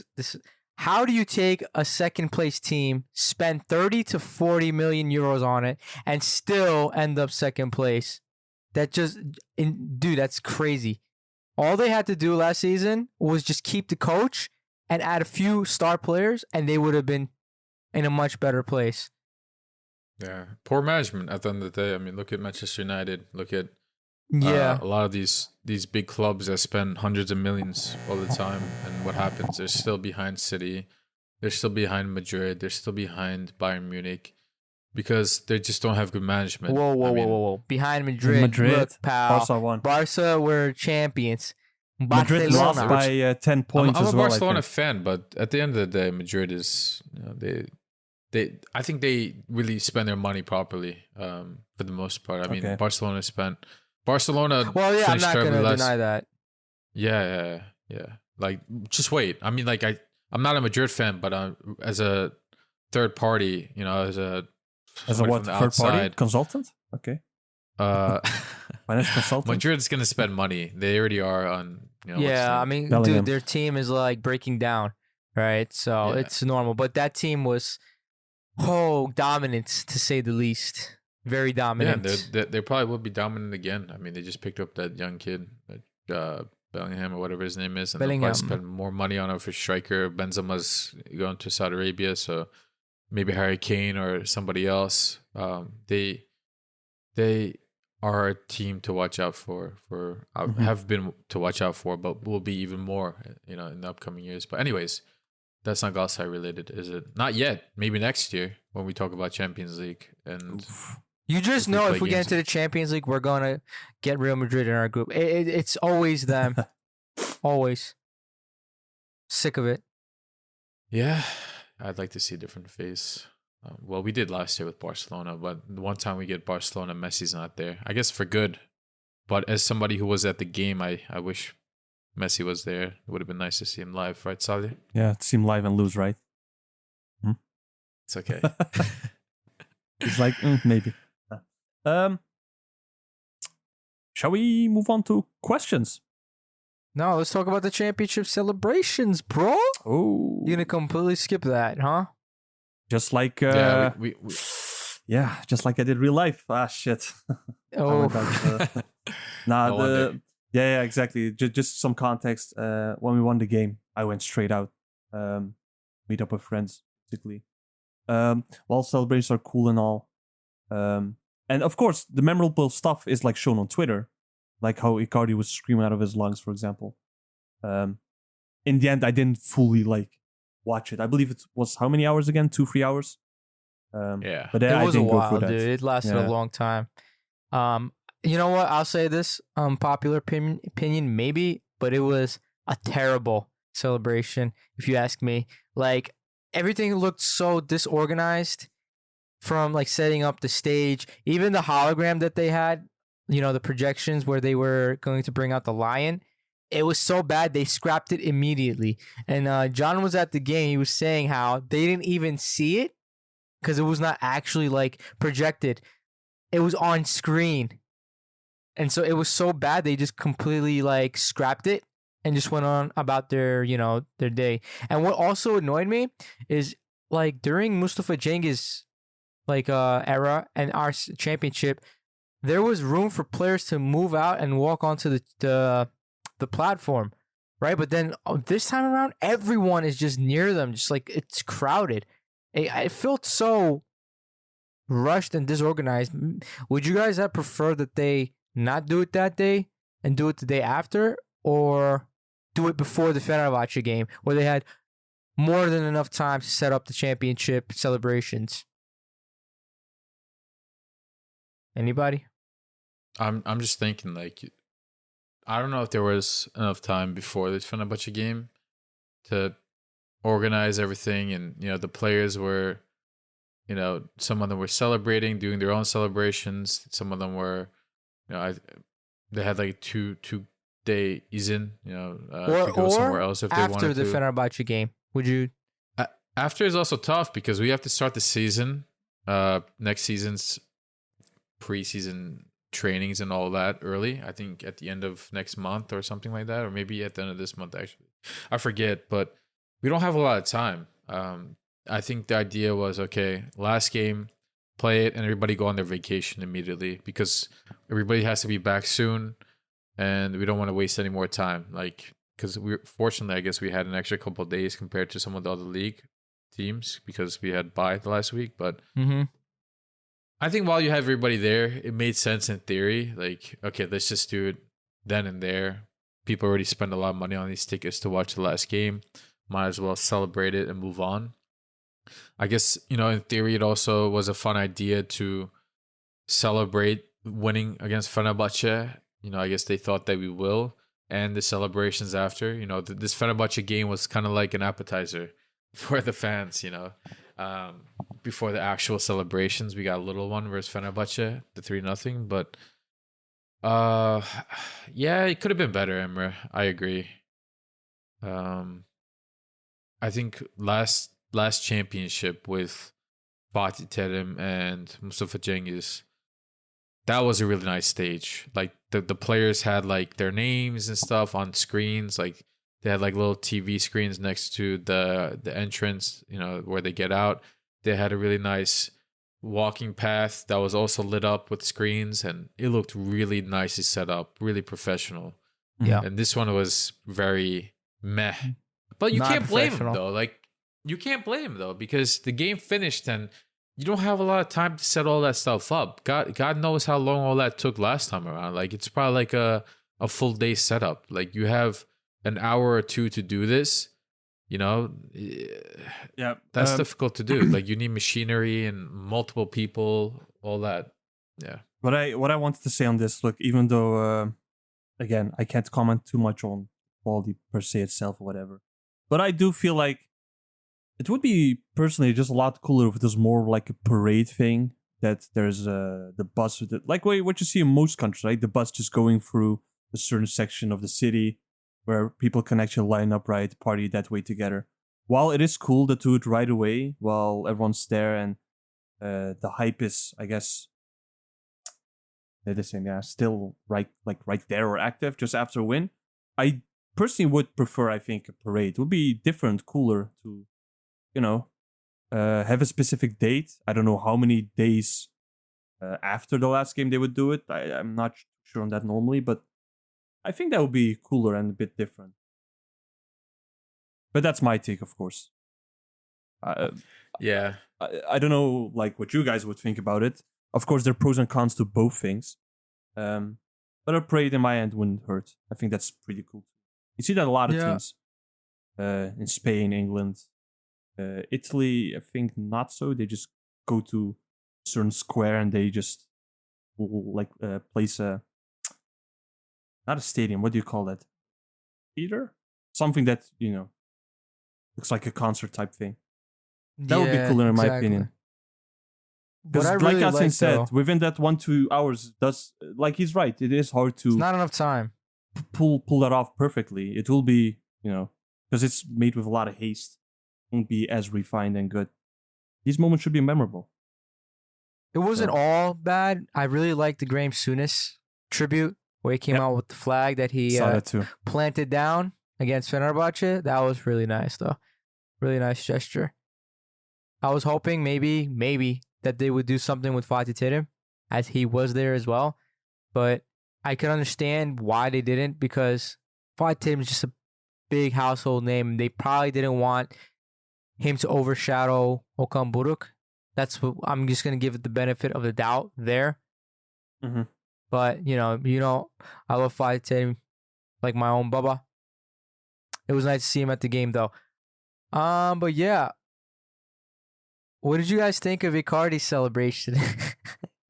Man was screaming, singing Aşkın Olayım like a madman.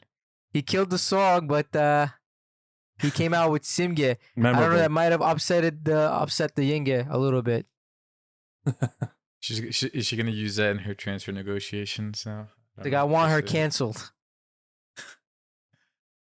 And her career. Dude, Simge is 41. Did you guys know that? She definitely doesn't look it. I'll say Yeah, that bro. much. I was surprised. I was like, what? Okay. Good for her. No Mashallah. wonder Yenge Medine. is nervous. Also, another thing. Go ahead, Yasin. No, go ahead. I was just gonna say one thing that like stood out to me was Nelson came out with the Galatasaray flag instead of the Denmark flag. Yeah, normally they pick their Yeah. own. Normally they pick their own nation, right? Yeah. I saw Dubois with the France flag, for example. Rashica. Bowie didn't mean- come out with a flag. Who didn't? Bowie didn't come Bowie. out with a flag. He came out with some like crazy looking jeans. And dude was like throwing up hand signs like he was a Crip, bro. I was like, well, what am I looking at? I don't know, bro. It was funny as hell, man. But yeah, no, Nelson came out with the Galatasaray flag. Dude, I love Nelson so much. No, gonna miss is him. a man. If he goes, I This won't miss one's- him.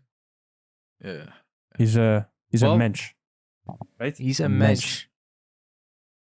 mensch. Emre, somebody called me the mensch like a week or two ago. I went to indoor soccer and I forgot. So I did something and one of the guys was like, "Oh, Yasin, you're a mensch." I'm like, "Emre, is that you?" Yes. Is that you, It's Emre? coming. It's making a comeback. I'm making it come back.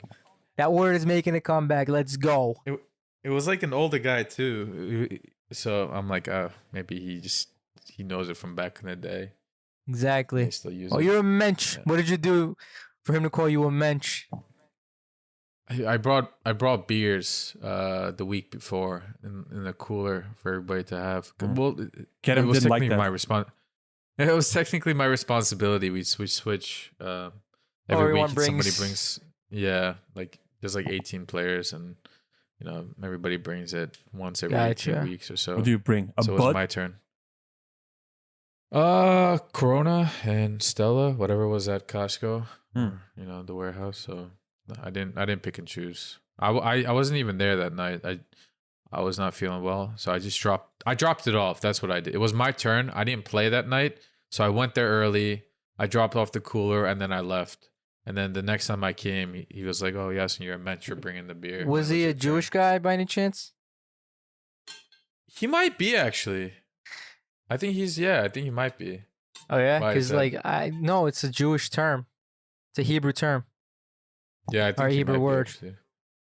derived from the land of the they say. Yeah. They said, All they said right. no problem. Okay. I don't want to say something uncultural right now. But yes, championships aside, I think we covered everything, lads. Time to move on to the questions, yeah? Yeah, let's do it. All right. Who wants to read the questions? You guys want me to I'll read read 'em. them? I All right, can go read. ahead. Go ahead. Oof. I do, Yasin. All right. So we have quite a bit of questions, both from Twitter and Discord chats. Again, if you're not in our Discord chat and you want to be, feel free to message us on Twitter or Instagram for a link.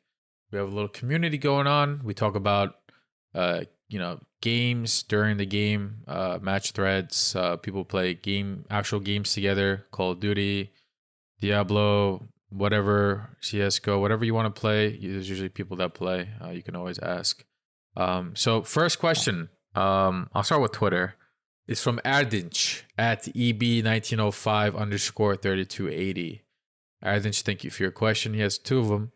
First one is, who or which positions should be R3 domestic players next season? It could be existing or new Turkish players in these positions. Good question. Tough question because, of course, TBD with the whole transfer window ahead of us. But I think we can all agree on Kerem, right, guys? Kerem is probably guaranteed Guaranteed. in that. And Uppo. Yeah. And Apo apparently has rumors of interested teams in Russia for him. No shot. I saw Apparently, the fees. rumors of like 5 to 8 mil. million. Yeah. Get lost. Don't even come to me. Like, don't Get even outta come here. to this club. Especially Don't with the waste your 8 + time. 3 rule. No way. Yeah, don't even bother. So Apo and Kerem are 2 of 3, and you know, Here it comes. I said it before. Berkan. No, not I was gonna say Berkan. Urcan. Berkan- Yes, I was gonna say Urcan. I Urcan is a don't good player, want guys. to spend money on a goalie, man. I just don't want to. It depends. It depends how much he's gonna cost. So a little bit of context, real quick. We'll talk more in detail about this, I guess, another time. But context is needed here. Urcan plays for Trabzon. He extended his contract last season. I think he has 3 or 4 years left. So it's not like we can get him on a huge bargain. But Trabzon are needing to pay, I think, they need to sell some players. They have debt that they need to pay off. And the new coach wants to bring in a lot of new players next season. And to do this, you need money. And to get money, you need to sell players. And they don't have a lot of assets that they can sell, from my understanding. If there's any Trabzon fans listening, I apologize if I'm wrong about this, but that's what I read.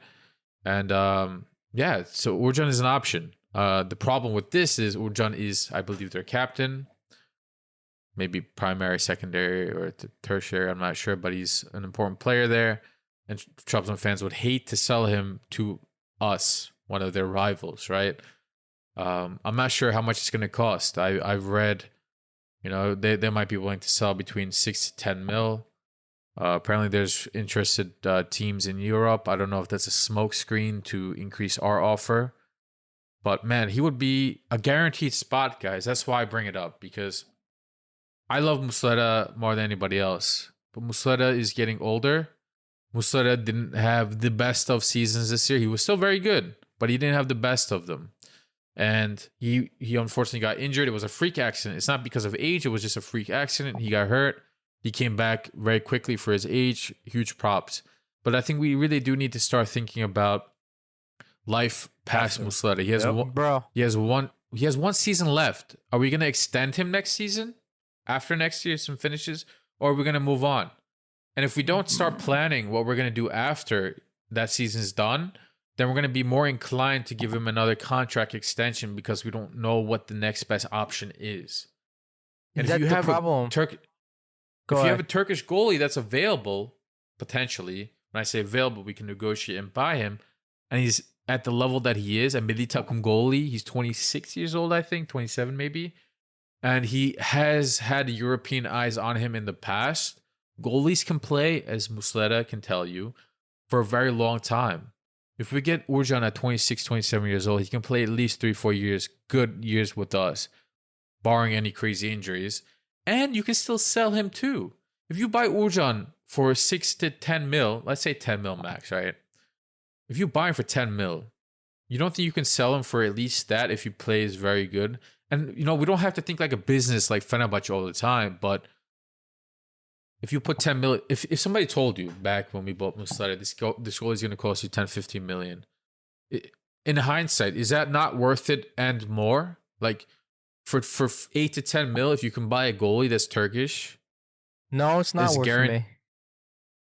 Because I don't know what's going to happen next season after that. What if they take out the Turkish rule right after that, right? And you don't know if Urcan is going to be... Then you still have a good goalie. Bro, He's still a good goalie. Muslera had a better season than Urcan and Mert Günok. He had a higher save percentage than both of them. How is that? They're good, bro. That just because Muslera had a better save percentage or whatever than these goalies, that doesn't mean these goalies are not good. I'm not that saying they're not Muslera good. is better.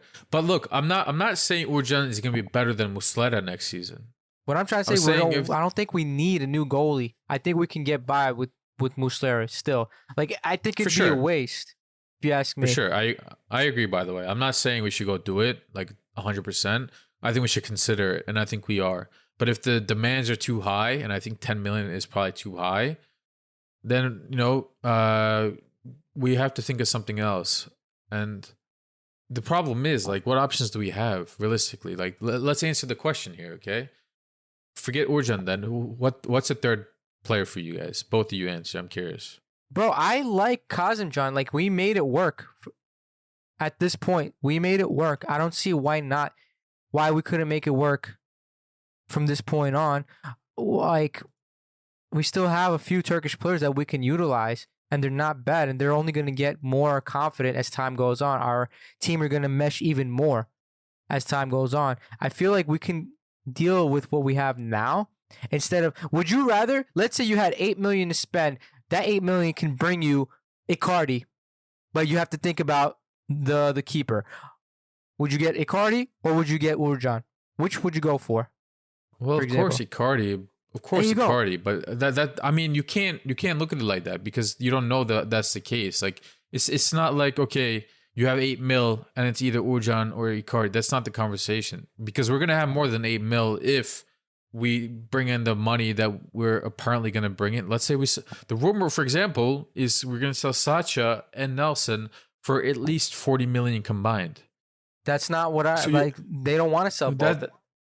I'm just saying. Well, we will sell both if we bring in those amount. If you can sell both for 45 mil, let's say, that's going to be hard to say no, especially if Sacha wants to go. And we didn't talk about it in detail, but Sacha has every right to be like, look, I want to go. Can you let me go? Like, yes.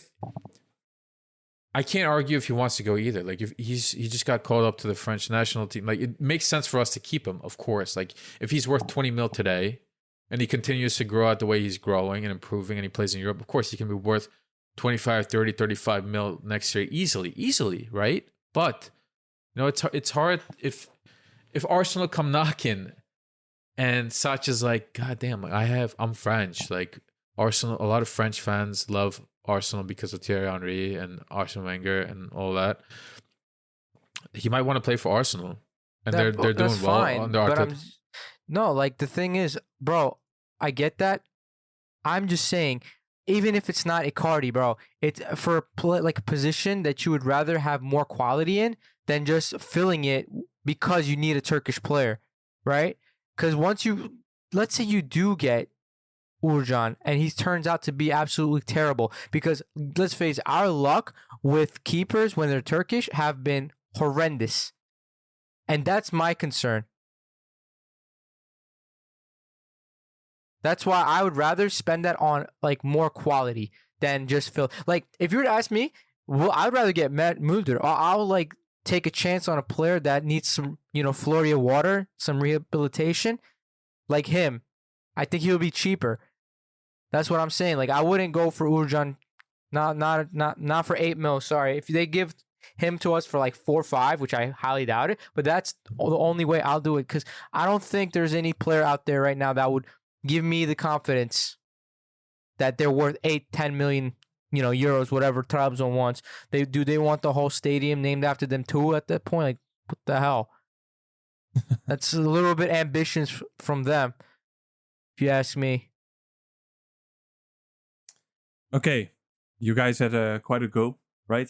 I think we're maybe going a bit too much in detail, but it's nice to think quite ahead too. Yeah, some thoughts about it. I know, exactly. For me, like Emre said, I think, John, look, while we do need to look at a good Turkish keeper, I think for now Muslera is still like really good. No reason really to replace him just yet. And look, I also get that getting a like reserve goalie, we probably won't get a really good Turkish goalie because, well, he obviously wants to play, and thanks to this rule, he kind of has to play sometimes, even if he's good or not. So if I just look at the plays that we have right now, which play, I guess, consistently, or more times than not. So up front we have, I believe, Kerem and Yunus as wingers, right? In the middle, right now we have Berkan as a sole option. We don't really use any other Turk, as far as I know right now. On the left, Kazımcan, and in the back, Abdülkerim with Kaan Ayhan. I would just say that instead of going for a Turkish goalie, if we have to add a Turk somewhere, it would probably be somewhere in defense or midfield. I don't have a specific position necessarily to say. Maybe For left back, like a more experienced player on the left. Because let's say if Bowie does go, we still have Dubois that can play on the right, which I believe was his natural position from the beginning, even though we could constantly use him on the left. Would be something like that, like some type of experienced player for on the position of Kazımcan that we could maybe use, like so left back, or I guess a more competent Berkan type player, or just reserved to Berkan, something like that. Like if I just think about Turkish players that we currently think of in the league or just abroad, I can't really name that many like Decent players, right? Like there's not many. like there's not many decent like forward players. Orkun, in for general. example, just went to Benfica, right? He's good, but you can't get him, for example. Exactly, and that's why I think, probably one of the like defensive positions, or like Berkan, that position would be my preferred choice. Not a really attacker because I can't really think of many attackers that we could get, nor a keeper because like how many keepers are there really that are pretty good? Mergunok, but of course he won't come and he's too old. Urcan, Beşiktaş probably won't too let him go. expensive. Altay, if you think he's good or not, but he won't come, of course. Başka kimler var? You have a lot of random names like that. Günay Güvenç, I think. I believe was Batuhan mentioned. Şen. Yes, of course, our academy player, which could, be a reserve. I even heard that name, Doğan Alemdar, I think, from Stade Rennes or somewhere in France. I like him. He's good. But I don't think they would sell him. I don't think he would want to come either. Yeah, exactly. Yeah. So probably somewhere Yeah. in field. I would say just because, so if I have to choose one definitively, due to just Kazımcan's age, and so far he has been injured, sometimes, maybe some backup just to him. But yeah, who would that be? I have not. Really Matt Murder makes sense, though, like Emre said. He can play both that's a right good back, shout. left back. Yeah. Apparently he is Fenerli, but yeah. We'll change that. That's that's true. And he just came back from an injury, a pretty big one. So I think they were asking for like 10, 15 mil last year. They were like Now 6, asking 8 for mil. Probably like, so Yeah. Anyway. we'll see. Tough, man. Tough, Erdinç. And Erdinç also wrote, love you guys. Appreciate Love it, you too, Erdinç. guy. We love you too, man. You're a Thank you mensch. for listening. Appreciate the question. I think we can move on, right? Yeah. Yeah. Let's move on.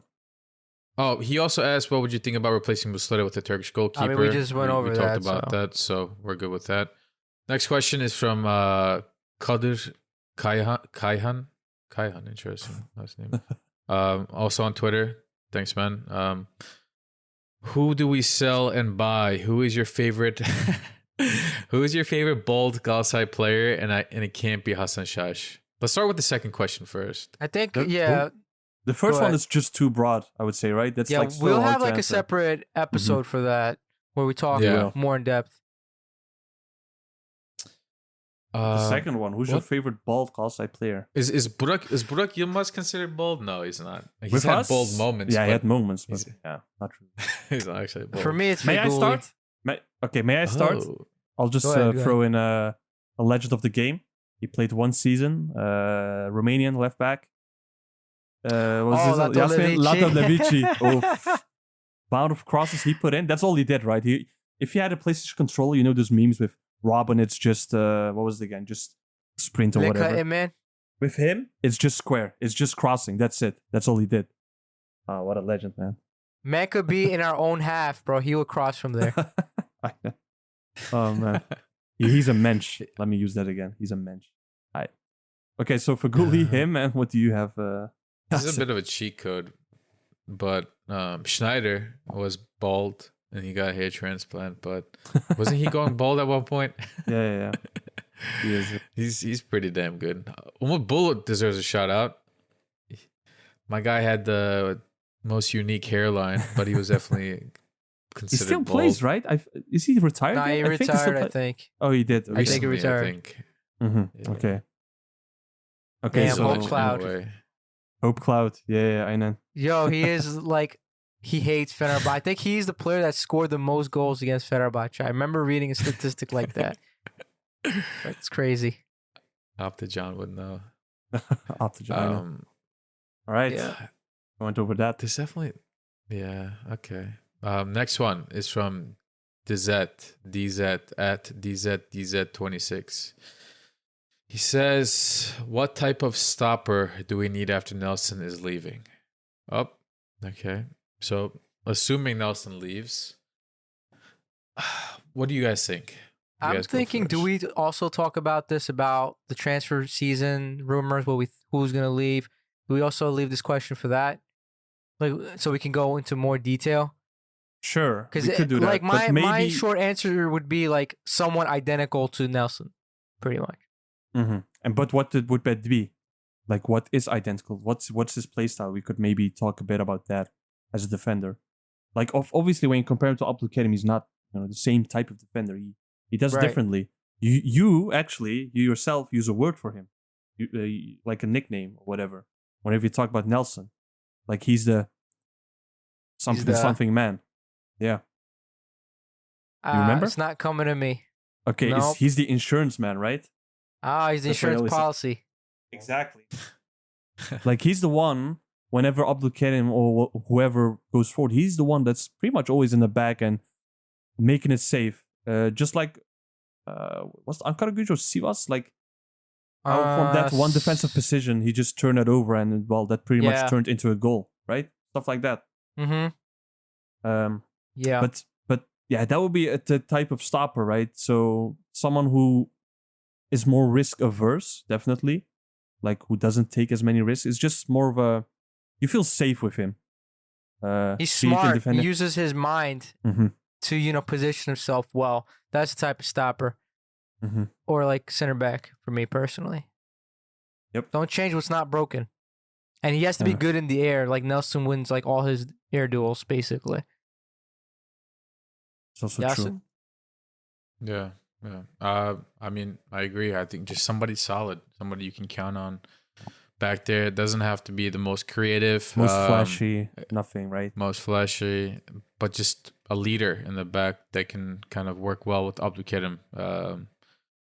Somebody who is not afraid to make challenges. Okan Hoca likes to keep high press. He likes his center backs to be able to be on the forward's ass. Somebody strong. I think it would be smart for us to kind of use that money on maybe 2 center backs at least.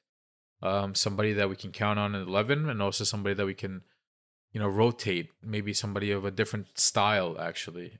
Maybe like a pacier center back, because neither Nelson or Abdülkerim are pacey.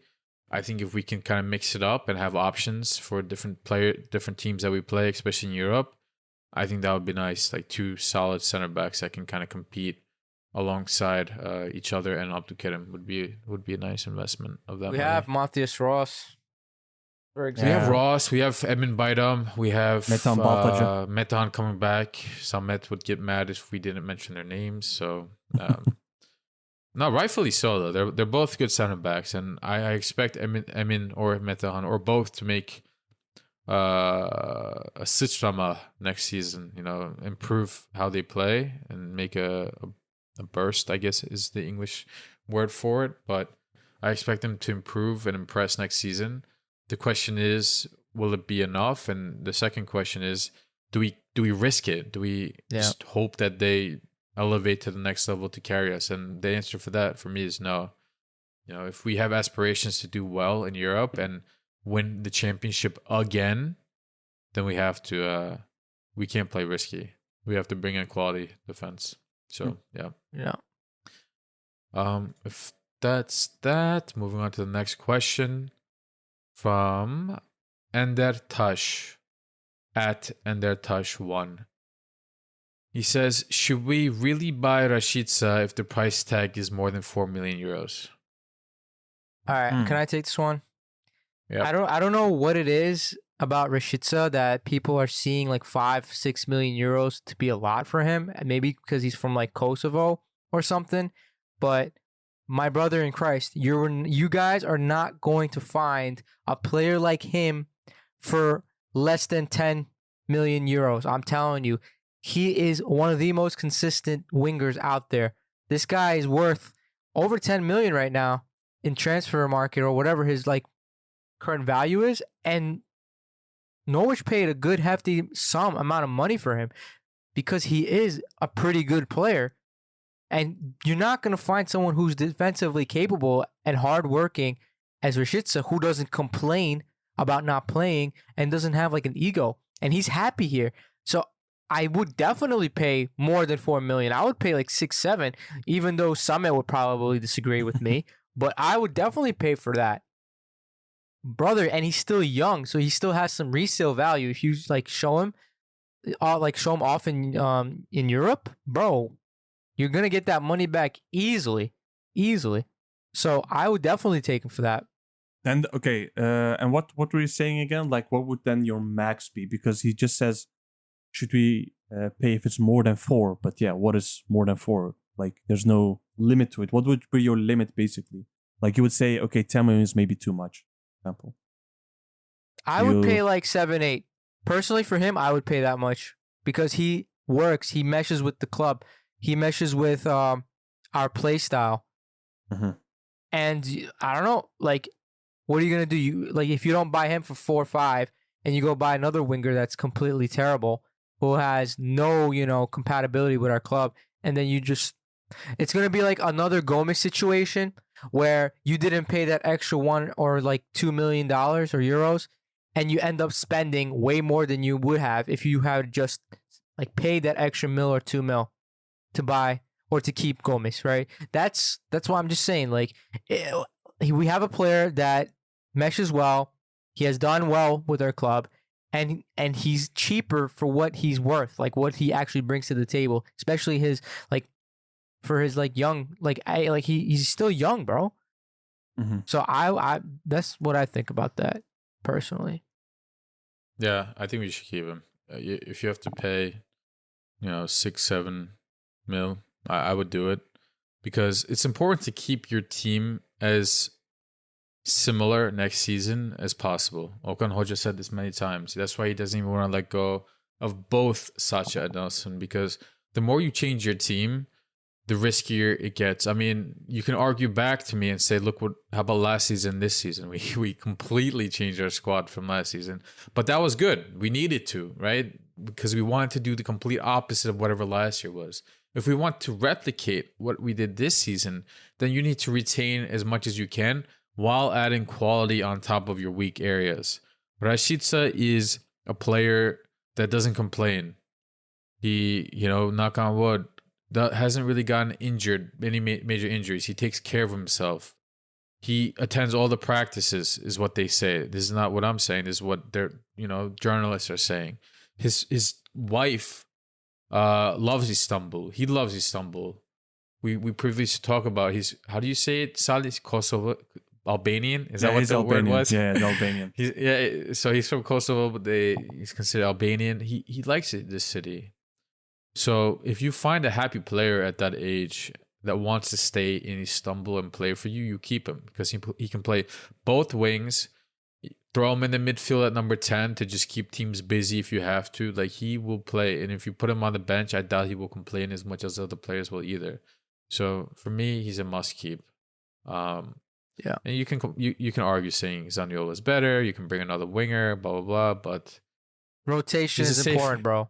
He's a safe bet, so I keep him. So that answers that question. I think so too. I don't have much to add. Just like, he's a safe bet. He's a professional so far. Even when he doesn't play, he doesn't complain. When he comes on, he looks good. Of course, he had a few games that were maybe not as good, but like then again, most players can have that, right? And for 4 mil, or even if it's like 6, 7, I'm still content. Like, just like Emre said before, if it starts to reach like 8, 9, maybe start to question like, aren't there perhaps better options somewhere else? But if we just activate I believe it's a clause, right? Or if there's no clause. Or no clause, but an option. Is it? No option either. Where does the 4 million come from? The rumor is they want 10 mil. We started our negotiations around 4 or 5, never I mind. think. No, I always want to get rid of him too. I swear, I felt like the way this number was put out usually was like, oh, it's just an option that we can make. But it's not the case. No, otherwise we need to bin got him. I know, exactly. Yeah. That's also why I always wondered, like, why is it still a question? I would have expected them to already activate it, considering we got like players like, again, Chikaldao for 6.5. 7. Morutan, I believe, for that number. Yeah. No, I would. It's a good bet. He's not too old. He's 26, 27. He likes it here. It's a safe bet. I would activate. I would have to really go deep into like stuff like what do you call it, FM Manager or whatever to find like, I don't know, random gems from Southern America or stuff like that. But for now, looks good. I think he's a very good addition. Yeah. Thank you for your question, though. Wrap it up. 5 mil, some bonuses like championship bonuses. Add a clause to it, like if he wins a 10, Ballon d'Or or 15% something. of next, 10, 15% of next sale. Like wrap it up like that, like, you know, because if you do sell them in the future for profit, that clauses will be well worth it. If we do win the championship, it will be well worth it. So Arden Tumor knows what he's doing with that. I trust him. Let's see what happens. Moving on to Discord questions now. Thank you for your Twitter questions, guys. Appreciate it. Discord questions. First is from Alparslan Limon. I guess that's a better way to say it. Biggest possible transfer wish besides Icardi? God damn. Oof. What a Good question. question. The mensch. What a question. Question. But it's well, wish. So we don't have to be too wish. specific, right? It's more a wish. Like, where would you Like really want transfer? we can't say Messi, right? We can't say Messi. That'd be a little too much. Nah, But- that's too much. You know who I really, for some reason, I really, really would love to see Dybala as a number 10 in this team. I would, dude, that's my wish. Like at one point, he was like rumored with us because there's some like crazy clause that says he can leave if it's not from an Italian team for like 11 million euros, something like Mhm. that. Yeah. And I was like, bro, I would lose my mind if it was Dybala. Dude, I love Dybala. That would be Yeah. sick. Him and Zaniolo meeting up again. And then with Icardi in front, In Kerem Europe. on the left. Sergio too? No. Yep. Wait. On the Oh yeah, right. yeah, Sergio as well. I don't know if no Yeah. wait, Dybala wasn't there. I think was he? He during just that joined time- though, right? I think. Yeah. He just joined the season, so they couldn't have. Yeah. 'Cause Yeah, I no, believe for me, it's Dybala. he came for free. Like the Roma fans were going wild again. A whole square filled up with fans. Yeah, An yeah, announcement of exactly. Dybala. That was cool to see. Yeah, Biggest number wish. 10. A really good number 10 would be nice. Mhm. Go ahead, Salih. Now, actually, now that you say that, and I don't want to like really repeat, but that is actually true. A good number 10 would be my biggest transfer wish too. Because look, we have Mertens, and he still has a year left. But since the injury, also like mentioned before, it did feel like he did actually age. Right? We usually complimented him for, oh, he's 25 and he's running like a madman. Well, that kind of, it became just a bit less. And the other player we have sort of at 10, which I'm still not sure of, is Yusuf, which is MIA. I wonder what happened again. But so we don't really Make have. a wish. Yeah, exactly.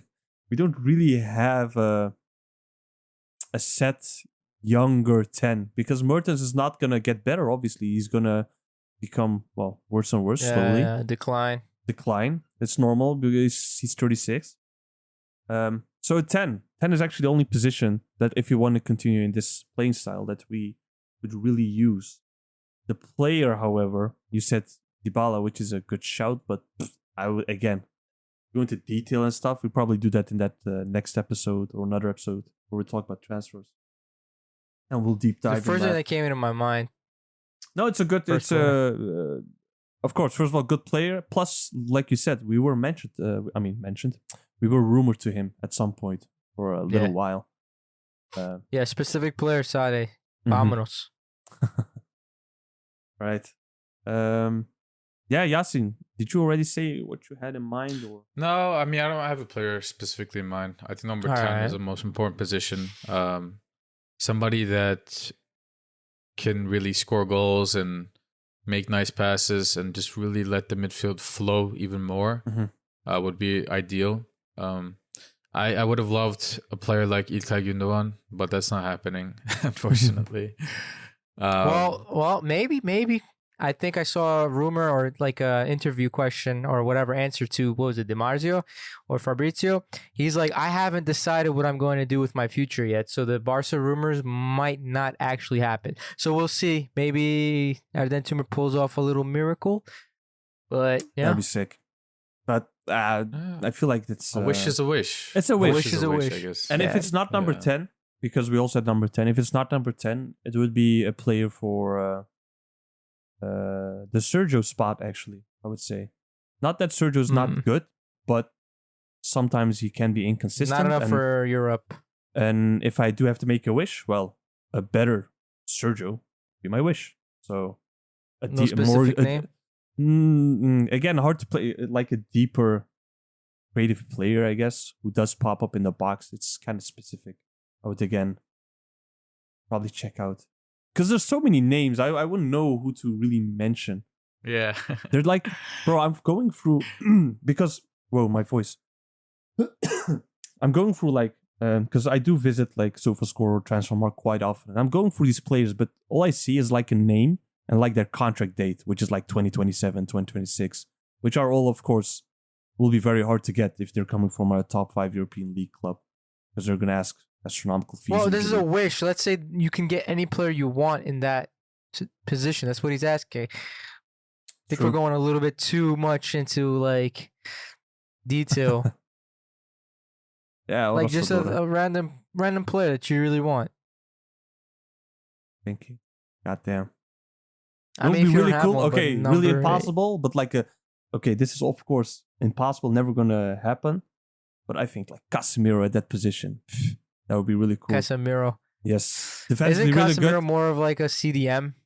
Yes, but this season at United, because United are actually not that really good, and when United are not that good, what happens is like Ericsson or someone else drops deeper, and he's like, okay, fuck it, I'm gonna attack now, because he did score quite a few times actually. Yeah. He does go forward. He's like, okay, I've had enough. I need to step up now and try to win this game or whatever. So that's what Sergio does occasionally too, right? He does go forward, like on occasions too. So I would say Okay, something like okay. that. But it's a wish, again, which will not happen. Impossible. It would be crazy if Erdem pulls that off. I don't know how big his cock has to be. They have to but, be depressed for or us to that pull too. them off. That too. Yeah. Right, next All one. right, next question. Next question. Yasin sounds tired. Gee. I am This tired. episode has I'm been tired. on for 2 hours. God damn. And we have to do it back, right? We haven't done for 2 weeks. Yeah. Anyway, Yeah. team. Also from Barslan, if we wouldn't be able to get Icardi, who would you want to take as a replacement for him? See, Should that be a- question I want to leave for the next 2 episodes when we do a transfer, because that's something Yeah. that we can definitely go into detail on. I want to throw a name. Yeah. Also, it hurts. Go ahead. Okay. For this one, I do have a name. I don't know why it popped up right away.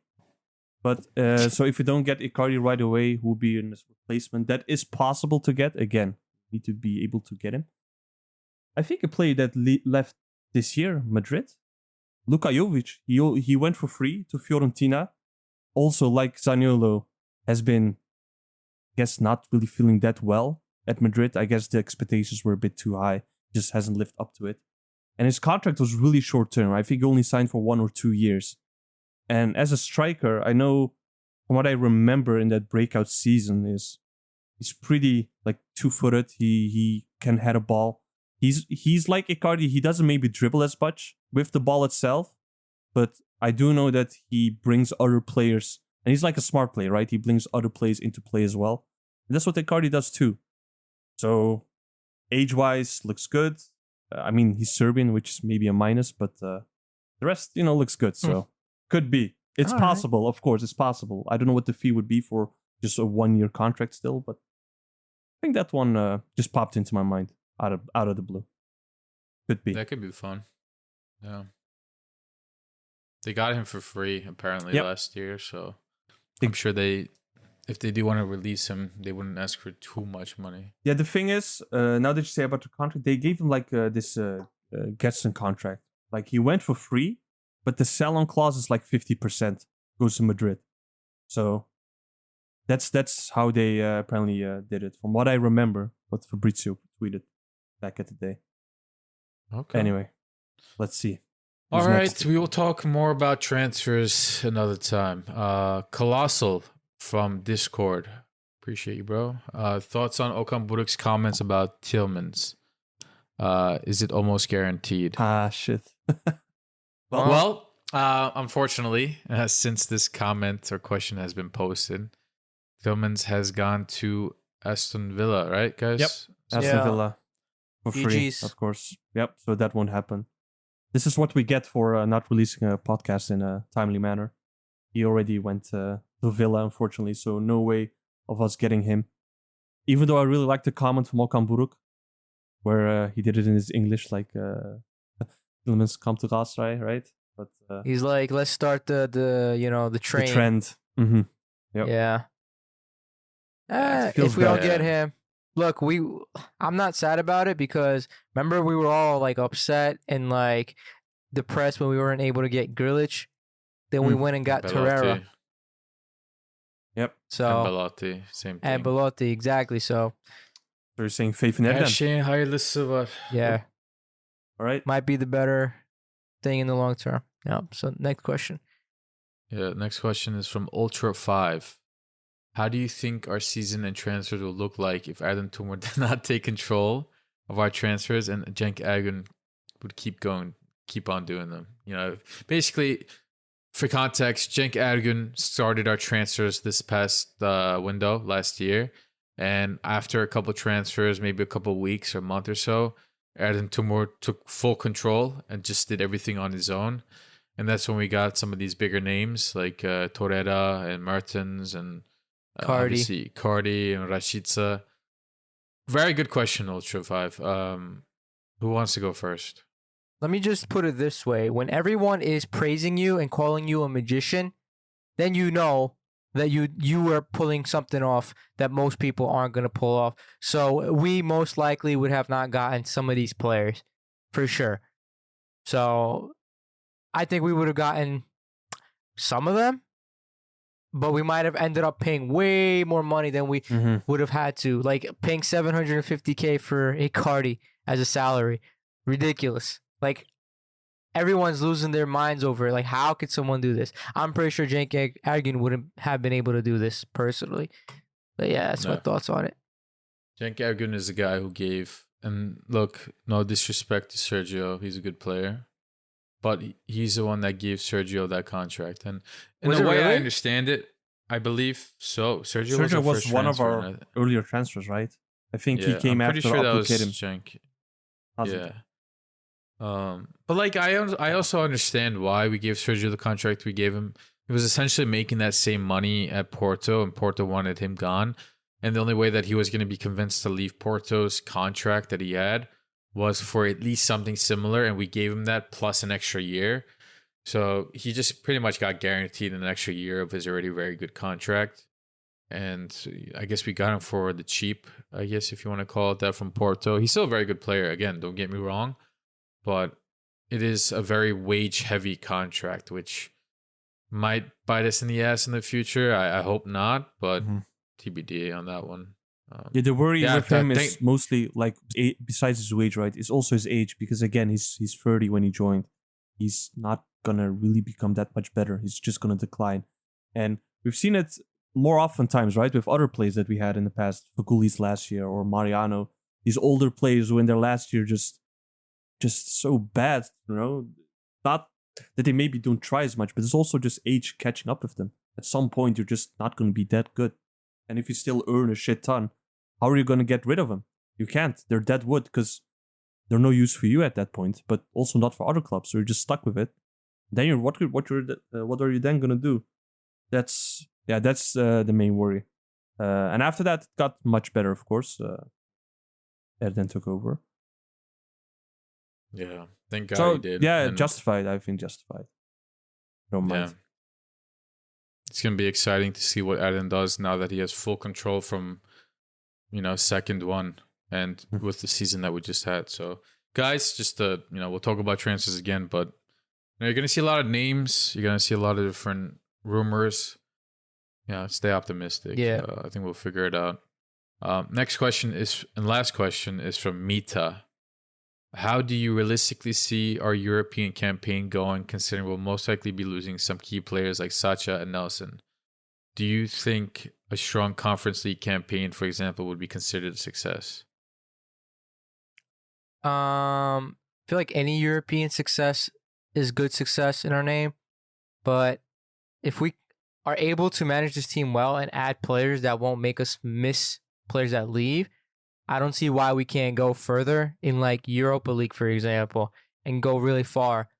Like I see like us having the quality in the game plan that works really well in Europe to find success in it.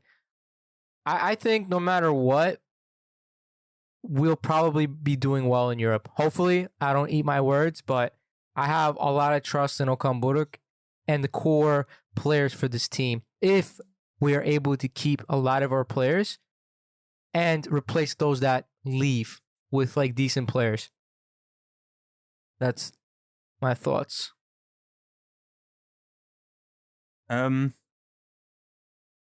Look, European campaign wise, I again have confidence in this. Not only is our squad in general pretty good quality wise, second of all, what I remember, Okan already played in the Champions League with Başakşehir. And not that I was necessarily a Başakşehir fan or anything, but you know, a Turkish club that I don't really see as a rival because they're not really a club, right? They're just made up. But I did decide to watch them, a few games of them. And honestly, I think Europe, they didn't really do that bad, right? Like, okay, maybe the scores weren't always in their favor because in the end, they didn't get out of the group. But for the squad that they had, the performances really were pretty, I think, respectable for what they did, that team. And they even beat United, if I remember correctly. And Mönchengladbach when they were like on the top of Bundesliga, when they were like the team. Right, so with that and our playing style in general, I think that just suits these cup competitions maybe a tad bit more than a regular competition. Even though we blew it, you know, the rest out of the water, I still think the way we play, I think it will go good. The only question, of course, is what campaign would be good, and do I see us, you know, in the Champions League, Europa League, or Conference League? This is always discussion with me and my friends too. Like, what do you prefer to see? Let's say semi-final Conference League, or just get out of the group stage of Champions League. I would say to just go for the Champions League, and if we get out of the group, that's already pretty big success in my books. And the main reason for that is, even though I want to see us play a lot, the Champions League just offers you too much money to ignore. And you can still go to Europa League from there. Okay, so you mean if we finish third then? Okay, third is of course fine too, but I would say like just finish second. Get out of the group. Get out of the group, that's already a big success in my book. Because if it's Europa League or Conference League between the two, I really don't care which one of them. Whatever we get further in, because money-wise, again, it's the exact same. That's how I think of it, and that's what I think we'll do. I think depends on the group, but I think we will get third at least. That's just a prediction I have from now on already. Right. I have faith, not just in the squad, but in the coach too. That's the factor for me mostly here. Yeah, Yasin? Yeah. I think Champions League group stages will be a lot of fun, and that's where we deserve to be again. I think we can do it. If we look at I don't have it in front of me, but the steps that we need to take to get there, the teams that we have to play. Unfortunately, we do have to start our season earlier, but I think it's all doable. We're losing Rashica and Icardi on loan, but everybody else we retain. If we can make one good transfer before the last stage of those qualifications, I see no reason why we can't surpass and get into the Champions League group stages. What happens from there, it's all luck, honestly speaking, because there are a lot of good teams that are now scattered in the different pots of the Champions League. So before, it obviously used to be the very best are all pot one, and you know, you were considered, you know, it was considered normal to just have to play against one of them and then against one or two medium or like maybe not so good teams. Yep. But now they're all scattered because of the new way that it's set up. So we could play like European giants all in the same group and be in a seriously death group. Or what do you call it? Is that what it's called? Death group? Death I forget. group of death. Group of death. So Bro, it's all luck. We've gotten that like 3 times already, bro. Real Madrid, We have- PSG, Real Madrid, fucking Juventus. Yeah, Juventus. Yeah. Okay. And it could be worse. It could be even worse now. So it all Bayern, depends on our Man luck, City. guys. Oh, imagine. That I wouldn't. I don't know. I don't know if I would imagine that actually. But yeah, like even if we finish 4th place, as long as we don't like get a donut where we just get 0 wins, 0 ties, or 0 goals, like I don't think that would happen anyways. But if we compete, get a tie or win here and there, even if we don't finish 3rd place, that's still very good money for us and a good way to show ourselves and get us back into Europe. 3rd place would be so ideal. So we drop to Europa League at worst case scenario, where I think we can really challenge for semifinals or finals. Again, that's depending on luck, because a lot of good teams may be in Europa League next year. I don't know the exact list, but as long as we compete, guys, that's all I care about. As long as we play those games and we feel comfortable and proud about the way that we do during the season, is for me a success. So from what I understand too, I mean, so the 3 of us basically rather go into the Champions League and let's say finish 4th or 3rd, but just play well, rather than going to the Europa League or Conference League and go to the quarterfinals, for example, right? You prefer to just start at the highest and best, the holy grail of European football. Okay. Well, you do the best you can, right? And then if you can't, then you go down the ladder of what you can do. No, but for example, whenever I have conversations, right, there are also quite some fans who would rather just go straight to the Europa League or Conference League, because, well, in theory the level is not as high, so the chance of us getting further and seeing more football would be higher too, right? So here's it's just the thing, finance is lower. That's the problem. The thing is, there's a reason why most people do say that, and I get it from a coefficient standpoint. If all we do is go to Champions League and just get murked by the big teams and end up 4th, we get no coefficient points. We don't go to Europa League and continue from there, right? Which happened to a few teams, right? So it does make sense that we just aim our sights for EL and see if we can get coefficients that way. Because let's face it, the past 2 years, the coefficient points that we gathered have all come from the Europa League. And from those points, we're able to, not this year, but next year, apparently send 1 team to the Champions League. Yep, because next year format's changing already. This is the last time we'll see the Champions League this way season. Right. So I next year will be understand why like, people are saying it. I think because next year will be like, well, for you American boys, right? Will be like the NBA basically. You have like just a conference, I guess. You play 6 games between some teams or 8, and then the top 5 or top 8 go to the next round and then play playoffs, etc. It'll be basically like that. Will be more games from what I understand. No more group stages, etc. Really interesting. Yeah, it's really interesting and weird at the same time. There'll be more teams, but it'll be like the NBA basically. So yeah, that's that. All right. Yeah, that's all of it. No predictions to make as the season's finished. Yeah, Yasin, you predicted that we'd win. By the way, congratulations. We all did. Well, the ones I made, it was just me and Salih that made predictions. Salih, you too. Congrats, bro. Yeah, it's not hard to predict wins when you're the best team, right, guys? Yeah. Oh, Emre, did you feel anything that morning? Did I feel anything that morning? Yes. You said last time around that you felt like you felt good, but you didn't explain it. Did you feel positive that morning before the game? Did you feel something between your legs rise up? Wait, what? Yes, definitely that. Oof, the Dutch comments. Just dropped straight on my table. Doing the Erdens celebration, right? The way he negotiates. Yes. And that's the way I celebrate. That's good, though. That's good. All right. So it's been 2 hours, more than 2 hours. And if you guys... Midnight. Yep. Here. It's goddamn 2.5 hours. It's midnight. Yeah, dude, it's been a while. Yeah, with that said, to those that are still listening, we appreciate you. Again, we apologize that this episode took this long to come out. But, things get in the way of life. It is what it is. With that said, if you guys want to reach out to us, ask a question for yourself, you can reach us at The Lions Den GS on Twitter and Instagram. you would like an invitation to Discord, we'll give that to you as well. And you get your very own title of GOAT when you join that way. With that said, this has been episode 58 of The Lions Den. Take care and peace out. Bye. See you guys.